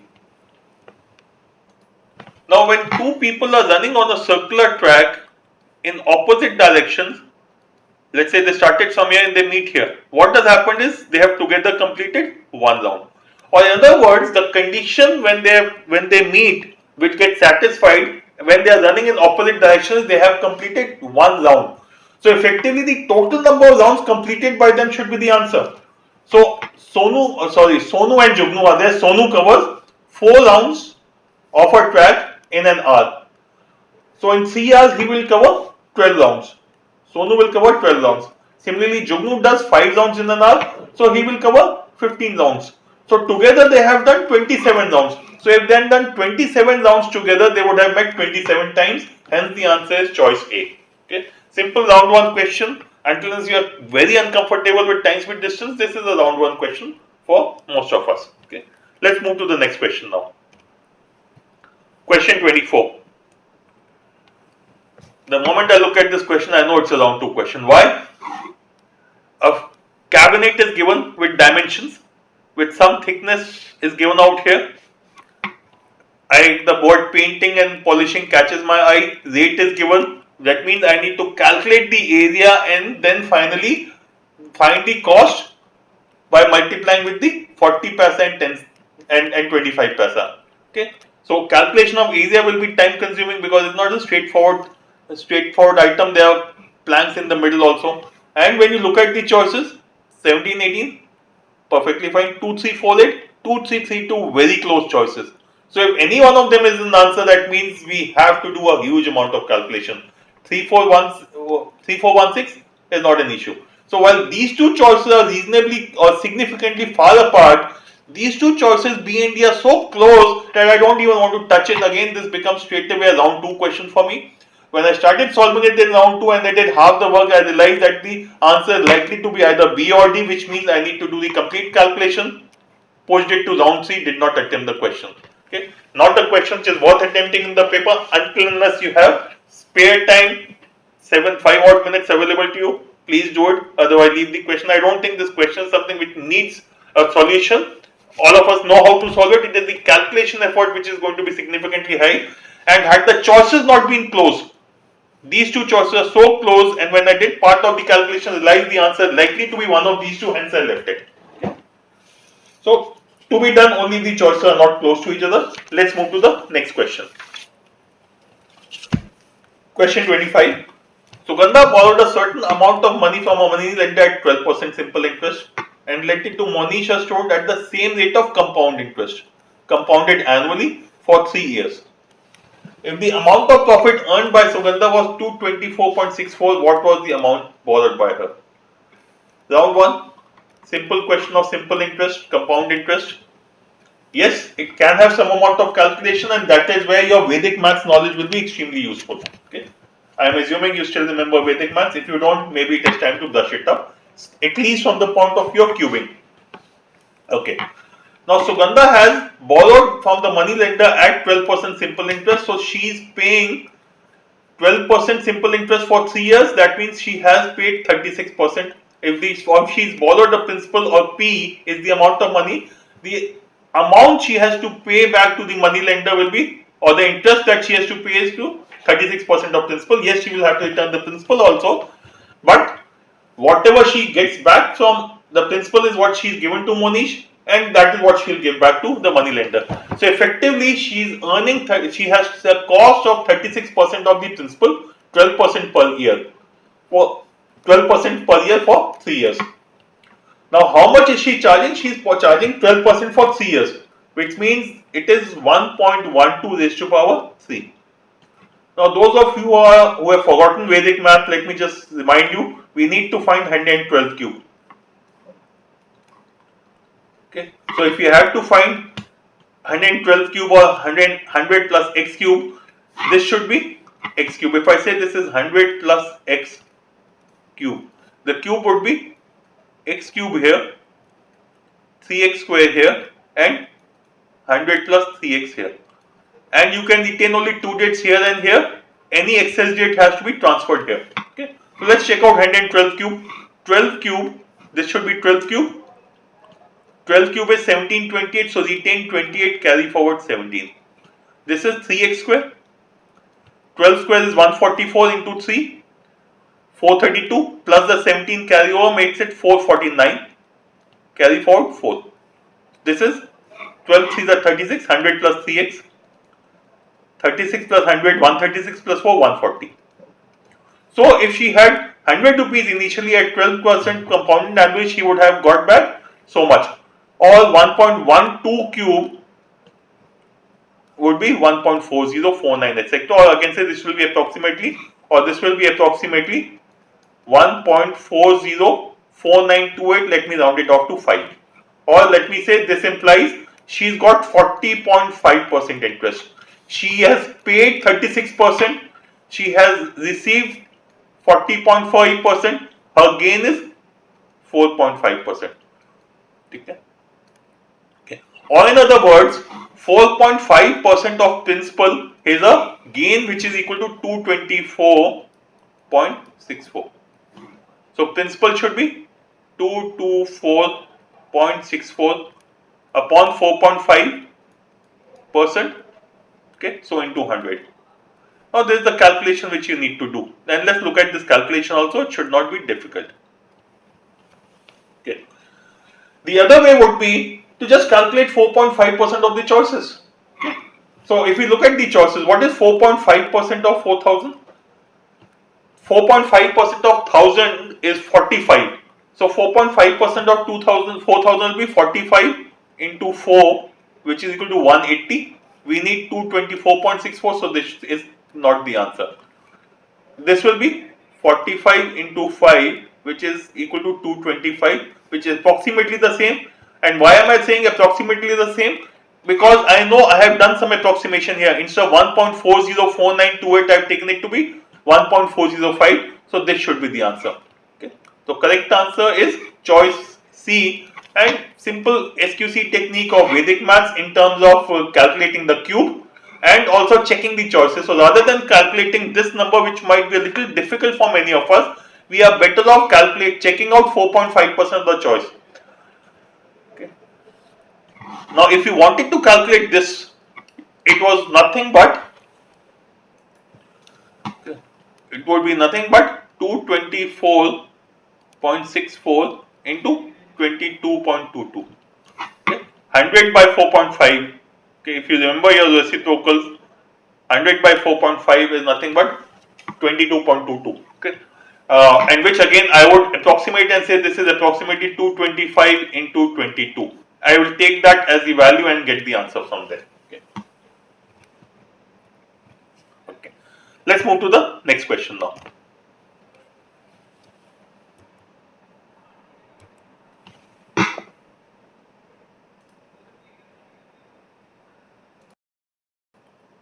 Question 26. In triangle ABC shown below, AP is to PB is 1 is to 3 and BQ is to QC is 2 is to 1. If PR is equal to 6 centimeter, find RC. Geometry is round 2 for me. Those of you who are very comfortable with geometry, this should be a round 1 question. Let's look at solving this question. Question says AP is to PB is 1 is to 3. So if this is 1x or x, this is PB will be 3x. Then it says BQ to QC is 2 is to 1.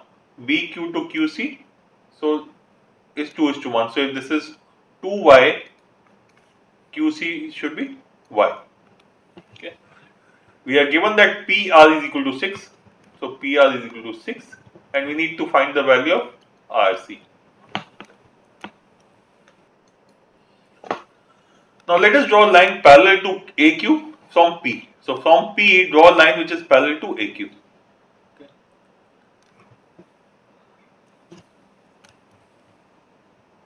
And let me call this point as D. So this is D. Now look at these triangles. Triangle ABQ and triangle PBD. These two triangles are similar because these two lines AQ and PD are parallel to each other. That means this angle and this angle will be same. This angle is common in any case and hence these two angles are also equal, or in any case these are two parallel lines and a transversal. So these two are similar triangles. So we can say that BD is to DQ should be also 3 is to 1. So this should be 3 is to 1. Why? Because BP to PA is 3 is to 1. So by the same logic, BD to DQ should be 3 is to 1, or this should be 1.5y and this should be y. Sorry, 0.5y. I am sorry, this should be 0.5y. Okay. The ratio is 3 is to 1. Okay, now let us look at these two triangles. Triangle PDC and triangle RQC. Now these two also are similar. Okay. These two will also be similar. Why? Because with the same logic, PD is parallel to AQ and BC is the transversal, so this angle is equal to this angle.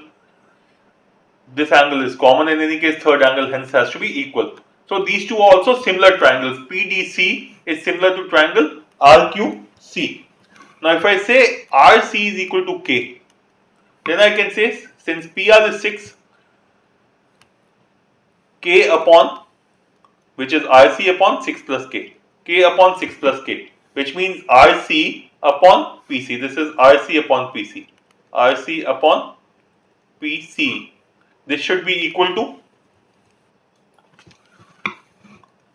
y upon 1.5y, which is nothing but, just to make it clear, which is equal to QC upon DC. DC is this much. Okay.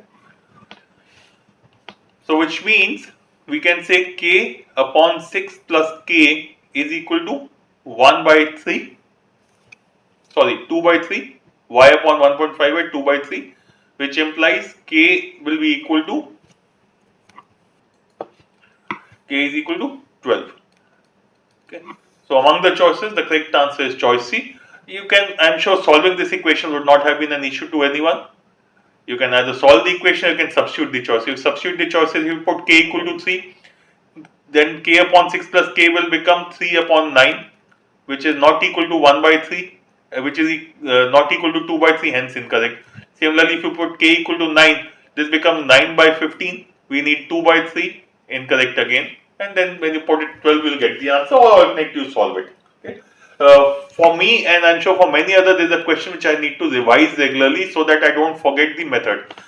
Many a time what happens is we remember we have done a similar question but not able to get the answer or get the method.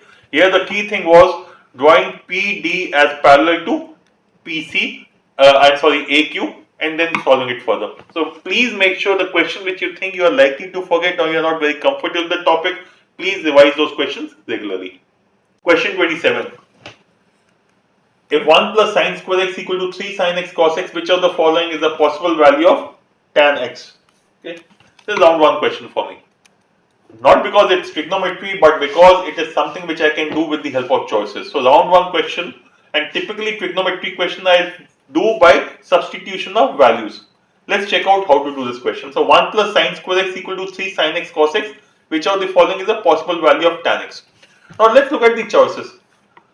Tan of 30 degrees. Now all I wanted to remember with respect to trigonometry is 0, half, 1 by root 2, root 3 by 2, 1 for 0 degree, 30 degree, 45 degree, 60 degree, 90 degree, and this is for sine theta. Cos theta, I am sure all of you know, but let me still write it down. 0, half, 1 upon root 2, root 3 by 2, 1, and tan theta is nothing but cos theta, sin theta upon cos theta. So this becomes 0, this becomes 1 by root 3, this becomes 1, root 3, 0. So please remember these and look at substituting to get the answer. So let's look at solving this question now. Now what is the possible value of tan x? If tan x is equal to 1 by root 3, this implies x should be equal to 1 by root 3 means 30 degrees, tan of 30 degrees. So x is equal to 30 degrees. This implies x equal to 60 degrees. Tan x equal to root 3 implies x equal to 60 degrees. Half, I don't know what it will be, but I'll look at that later. Now let's substitute 30 degree and 60 degree in this equation. If any of them satisfies, that is the answer. If none of them satisfies, my answer will be choice B. So let's put x equal to 30 degrees. X equal to 30 degrees means left hand side, and this is the right hand side. Okay, 1 plus sine square 30. So 1 plus sine square 30, sine 30 is half. So 1 plus 1 by 4. This is the left hand side for x equal to 30 degree, and right hand side will be 3 into sine 30 is half, and cos 30 is cos 30 is root 3 by 2. So 3 into half into root 3 by 2, which is not tallying. So x equal to 30 degrees cannot be the answer. Incorrect. Check for x equal to 60 degrees. Again, left hand side becomes 1 plus sine 60 is root 3 by 2. 3 by 2. Okay. And right hand side 3 into sine 60 is root 3 by 2 into cos 60 into 1 by 2. Okay. So which is nothing but 3 root 3 by 4. Okay, 3 root 3 by 4, and this is 2 plus root 3 by 2. These are not equal, hence this choice is also incorrect. So A is incorrect, C is incorrect, that means D is also incorrect. This becomes the answer. Standard SQC methods check the choices. If the choices which do not satisfy the conditions, they have to be incorrect. Since I have eliminated 3 out of the 4 choices, the 4th choice becomes the answer. The mathematical solution, I'm sure you know it, or you can go through the solution to check the answer, but to me a mathematical solution or the mathematical solution to this question is not worth using in the paper. If you do that, you will end up wasting a lot of time. Question 28 to 30, set of DI, round 2, no issues at all. In any case, it's the end, so I will just have a glance at this DI set. I have already seen the earlier 2 DI sets and decide which of these 3 is what I will go through it. Okay. Let's go through the data. Civil Prestige Service Examination is a 2-phase examination, preliminary and main. The table given below shows the number of aspirants who registered for the preliminary examination during the period 2008 to 13. Okay, so the number of candidates who have registered for the examination. Okay, these are not who have taken; they have registered for the examination. For the period 2008 to 2013 is given to us. The line graph given below shows the percentage of aspirants who wrote the preliminary examination as a percentage of number of aspirants who registered for it, percentage of aspirants who cleared the prelim as a percentage of number of aspirants who appeared for it, and the percentage of aspirants who cleared the main examination as a percentage of aspirants who cleared the main examination. Okay, the data given is here. So whose vote prelim is 60%. That means 60% of the people who registered for the examination took the paper in 2008. The number was 333. Just to understand, 3,33,500. So total of 3,33,500 registered for the paper. Out of which 60% took the paper. So 60% of this, which is approximately, let's say about 2 lakh. About 2 lakh took the paper. 60% of this. Okay. Out of these 2 lakh, cleared preliminary is 4%. 4% this. 4% of 2 lakh. So this is 4% of 2 lakh approximately cleared the paper, which is about 8,000. Okay. And cleared main, it is 25% of 8,000. So 25% of 8,000, which is equal to 2,000. Okay. So that is the way the data is. So for 2013, out of total registration, 64% took the paper.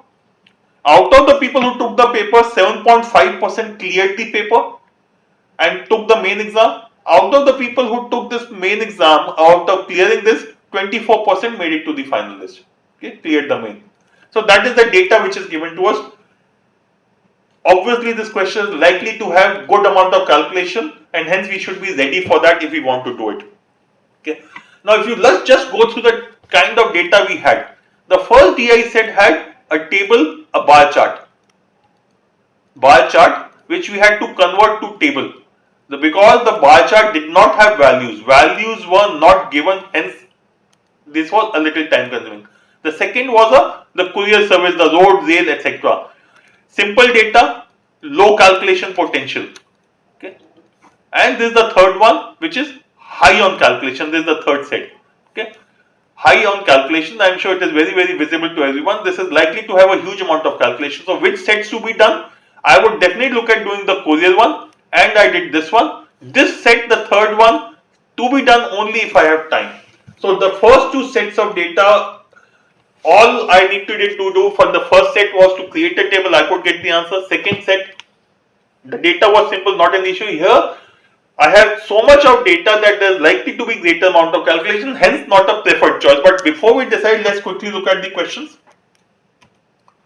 Question 28. Approximate value of the absolute difference between the percentage increase in number of aspirants who wrote PE in 2012 and who cleared with a P. Huge amount of calculation. I need the number of candidates for 2012-11 in multiple stages. So high on calculation. Question 29. Number of aspirants who cleared the main examination the first 3 years put together, what percentage of the total number of aspirants? First 3 and last 3, again huge amount of calculation.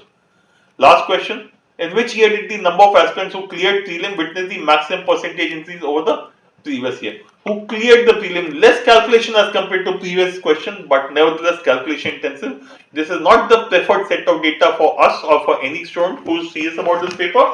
The first two sets of data should have been attempted. This set of data should be done only after you have done everything else in the paper. But let's see how do we solve this question.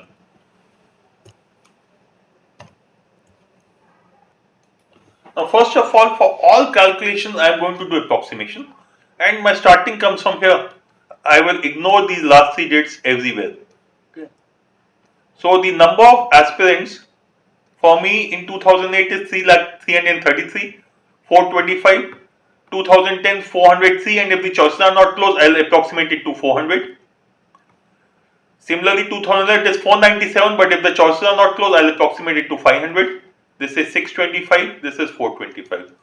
So all I have done is I have taken numbers which are convenient for me. 333 I can also convert it to 330. Okay. So I have first of all eliminated the last 3 dates of all these numbers so that my calculation becomes easier. The numbers become smaller and hence the calculation becomes easier. Now let's look at questions. Question 28.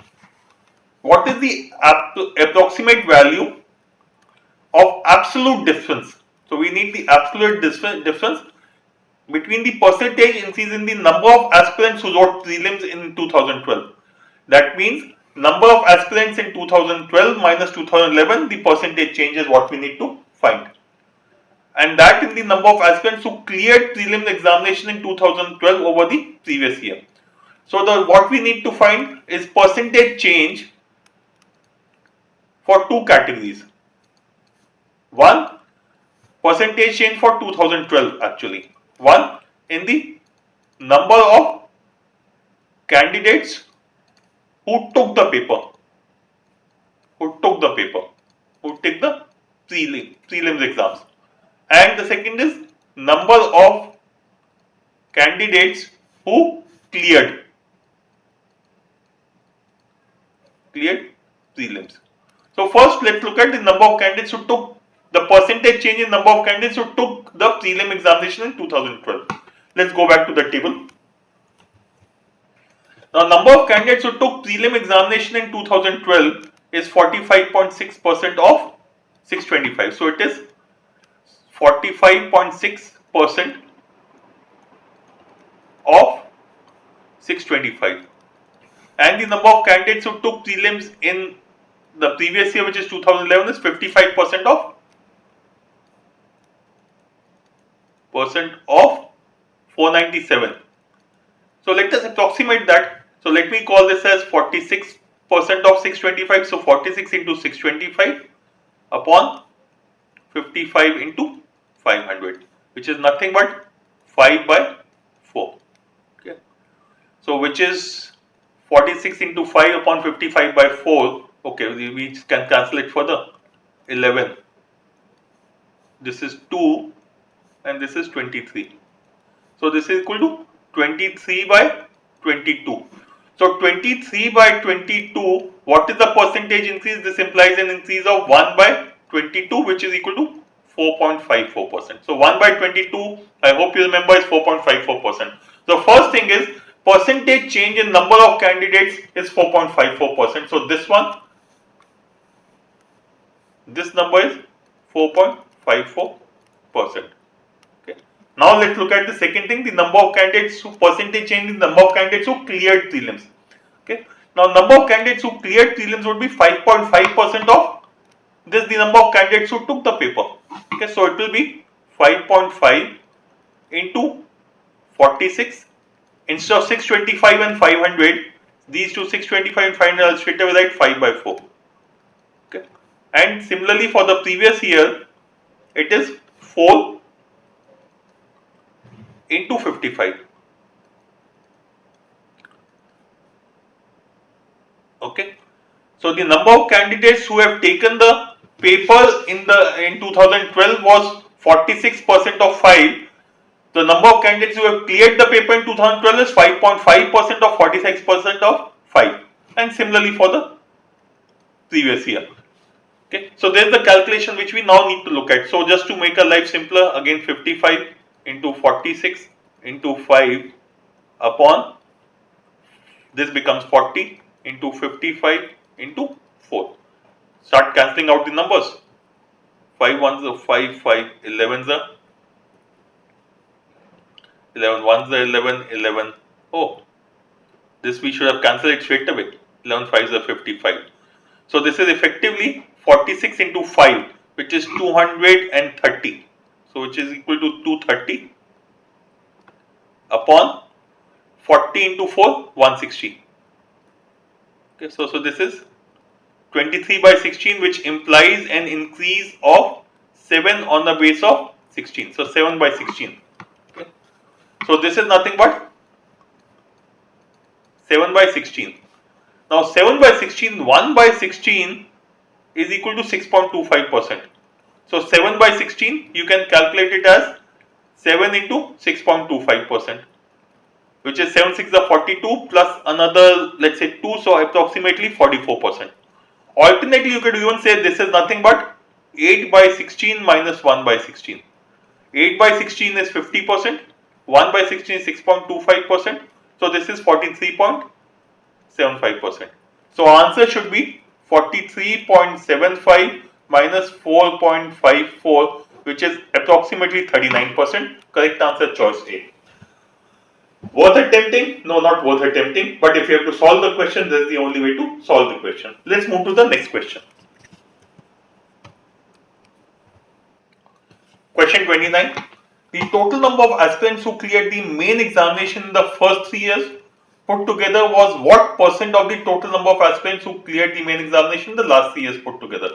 So we need to find the total number of aspirants who cleared the main examination in first 3 and the last 3 and then find the ratio. Let's go back to the table again.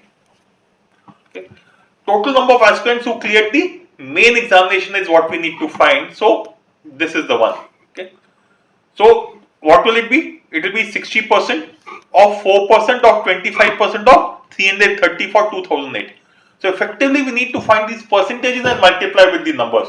Okay. Let's do it for all these 6 years. Okay, this can be done orally, but let me just take a couple of them in detail so that you understand the process. We will need to find 60% of 25% of 4%. Now 60% of 25% is 1/4 of 60%, which is 1 by 4. So 60% of 25% of 4%. Let's check it out for 2008. We need to find 60% of 25% of 4%. Now simplest thing would be to call 25% as 1 by 4. So 60% into 1 by 4 and 4% is 1 by 25, but let's do that later. So this is 60% into 1 by 4, or this effectively is nothing but 15%. 15% of 4%. So 15% of 4% is nothing but 60% upon 100. So 15 into 4 by 100 is 60 by 100, so 0.6. So effectively I can say this is 0.6% of 330. So the number of candidates who cleared main in 2008 is 0.6% of 330. Okay. And what is 0.6% of 330? 10% is 33. 1% is 3.3. 0.6% will be approximately 2. So about 2. Or in this case, since we have removed these 3 zeros, you could say 2000. But let's restrict it to 2, or if you are more comfortable, it becomes 2000. Okay. So we'll just keep on adding 3 zeros in the end. Let's look at the next one. 40% of 24% of 5.5%. Okay. 40% of 24% of 24%. This will be 9.6%. 40 into 4 is, so it is nothing but 40 into 24 by 100. Okay. 24 into 4 is 96. So 96 by 10. So this becomes 9.6%. And then we need to find 5.5% of 9.6%. Now 10% of 9.6 is 0.96. 5% is 0.48. 5% of 9.6% is 0.48. So 0.5% should be 0.048. So it becomes approximately 0.53%. So this is 0.53%. And 0.53% of 425 is what you need to find now. So 0. Just to make it clear, we need to find 0.53% of 425. Again, 10% will be 42.5, 1% will be 4.25, 0.5% will be approximately 2.1 or 2.2. So we can say approximately this has to be 2.2. So this I can say is approximately 2.2 into 1000, so 2200. So these are approximate numbers. Why am I going with approximate numbers? Because when you look at choices, the choices are also not close, and hence we are going purely by approximation. Okay. Let's check out for the third one. 50% of 20%, 1/10, 1/5 of 50% is nothing but 1/10 or 10%. So this is 10%. 50% of 20%, 10%, and this is 2.5% of 10%. That means 10% of 1 by 40. 1 by 4 is 25, so 1 by 40 is 25 is 2.5%. So that means effectively this will become 1 by 40 of 10% is 1 by 4 of 1% or 0.25%. So 0.25%. Again, 10% is 40, 1% is 4, 1/4 of a percent is 1, so this becomes 1000. Okay.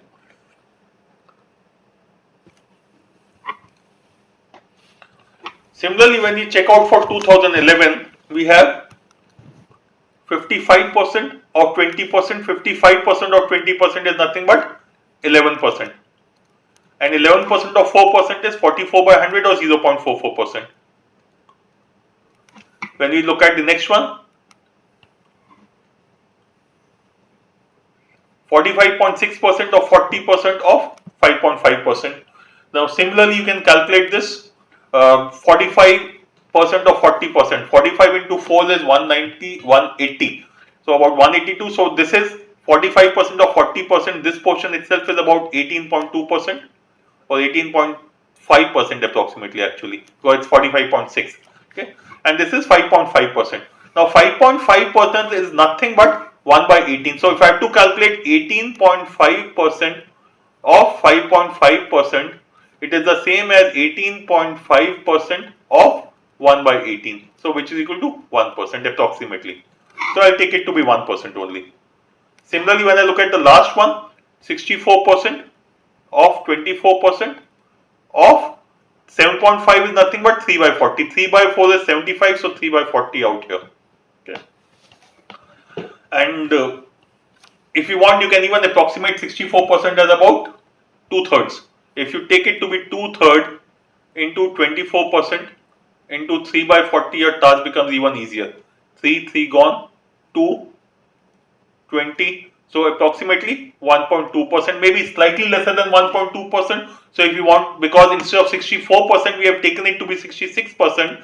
So my answer should be slightly less than 1.2%. You can take it as 1.1%. Okay. Now, what will this be? 1% of 6,25,000.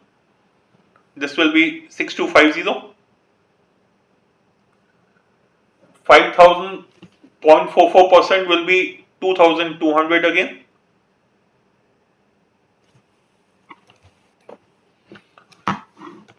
So 1.1% of 4,25,000 will be 1% will be 4250 plus 425.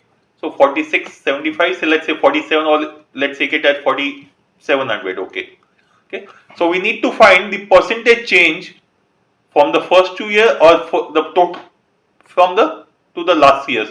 So the first years add up to 2,000, 2,200, 4,200 and 1,000. 5,200. So the first 3 years add up to 5,300. 5,200. Upon the last 3 years, 47 and 62, 6 and 4, 10, 10,900, 12,900, 13,150. So about 13,150. Okay. So answer has to be 5,200 upon 13,150. Let us go to the slide and do the calculation for this also. So 5,200 upon 13,150. I'll make it 13,150. I'll take it to be 13,200 to make my task easier. Effectively, we need to find 52 is what percentage of 132, but 52 upon 132 we divide by 4, 4 into 13 and 4 into 33. So we need to find 13 is what percentage of 33. 13, 10% of 33 is equal to 3.3. 40% is equal to 3.3 into 4, so which is about 13.2. So my answer has to be slightly less than 40%. This is incorrect. This is incorrect. This is significantly lower, hence incorrect. Correct answer is choice B. Now I am sure you would have seen the amount of calculation involved, and hence not a question worth attempting, but if you have to attempt, you have to go through the complete process. Let's move to the last question of this paper. Each year did the number of aspirants who cleared the prelim examination witness the maximum percentage increase over the previous year, which means you need to find the number of aspirants who cleared prelim examination for 2009, 2010, 2011, 2012, 2013 and find the percentage change for 10, 11, 12, 13. Whichever is the highest becomes the answer. This is a question which can possibly be done, and let's go back to the table and check it out. So let us calculate the number of candidates who have cleared the preliminary exam in each of the years from 2009 to 13. I am not looking at 2008 because the answer choice at 2010, 11, 12 and 13, which means 2010 I will need the value for 2009 also. Hence let's look at the number of students who have cleared prelim exams for each of the years from 2009 to 13. So for 2009, 40% of 5.5% of 4,25,000. So it is 40% of 5.5% of 4,25,000. Now this denominator of 100 will come everywhere, so I'll ignore it. I'll just not worry about it. So for me, this is effectively 40 into 5.5 is 200 and which is 55 into 4, which is 210. 220, sorry, 220 into 425. Okay. Now, if you want to make it easier, you could do the exact calculation or you could do an approximation. Okay. So I will just take it as 2.2 into 4.25 for 425, which is equal to 425 into 2 is 850 plus 85, which makes it 935. Okay. So this is 935 for me. The actual number could be 9350, 93,500, I don't care. All I'm saying is I'll do it this way, which means effectively I am just looking at this comparison for each one of them. So for 2009, it is 935. For 2010, 50% or rather 50 by 100 into 2.5 by 100. Again, I am not looking at the denominator at all and just forgetting about it into 400. So 50 into 2.5 is 125. 125 or by 100, 1.25. So I have to compare it. This becomes 1.25 into 425. I'm sorry, 400. 400. Okay. 125 into 400, 1.25 into 400 will be 500. So this is effectively 500.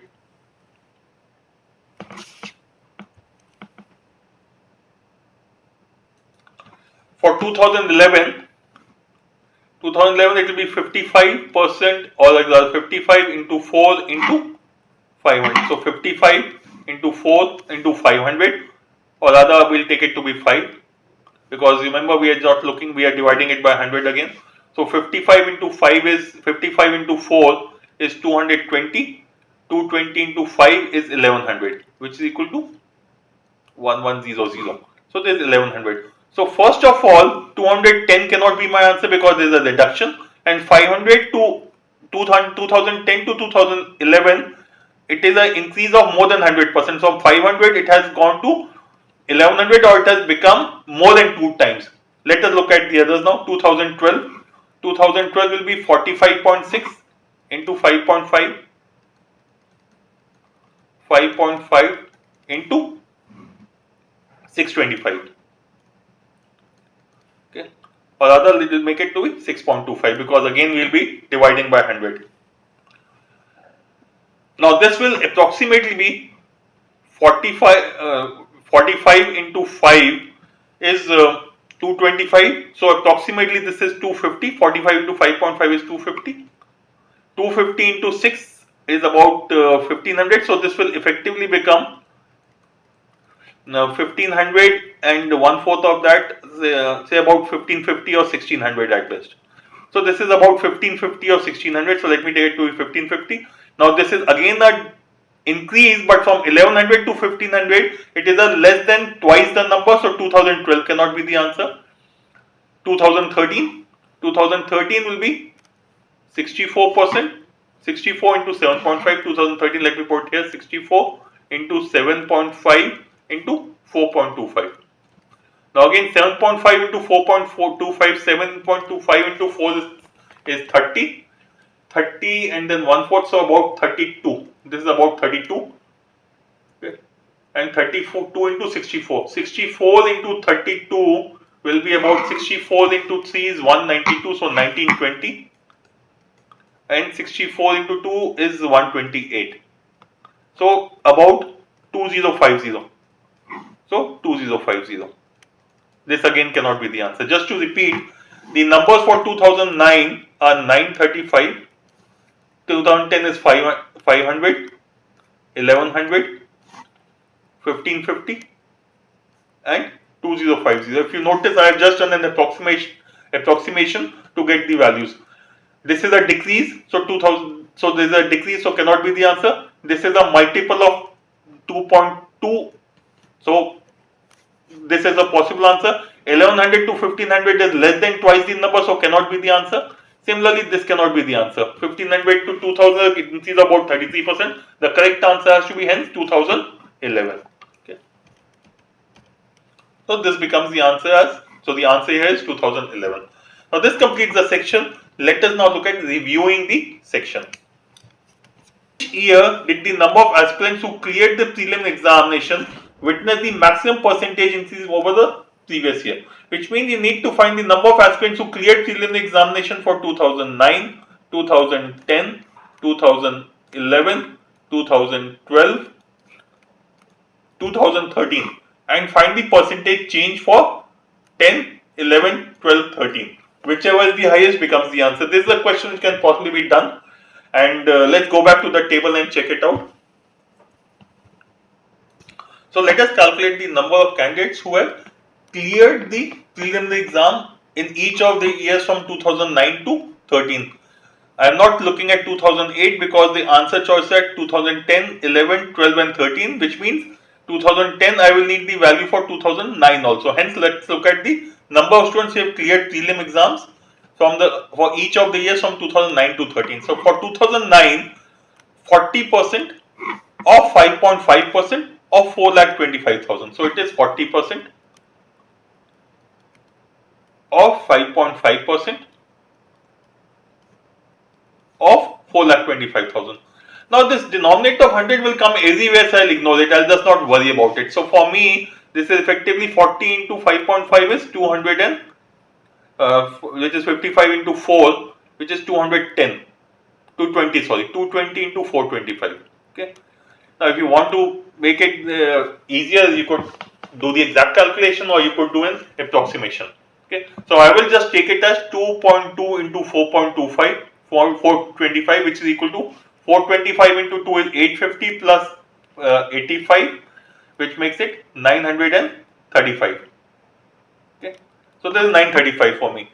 The actual number could be 9350, 93,500, I don't care. All I am saying is I will do it this way, which means effectively I am just looking at this comparison for each one of them. So for 2009, it is 935. For 2010, 50% or rather 50 by 100 into 2.5 by 100. Again, I am not looking at the denominator at all and just forgetting about it into 400. So 50 into 2.5 is 125, 125 or by 100, 1.25. So I have to compare, this becomes 1.25 into 425. I am sorry, 400. 400. Okay. 125 into 400, 1.25 into 400 will be 500. So this is effectively 500.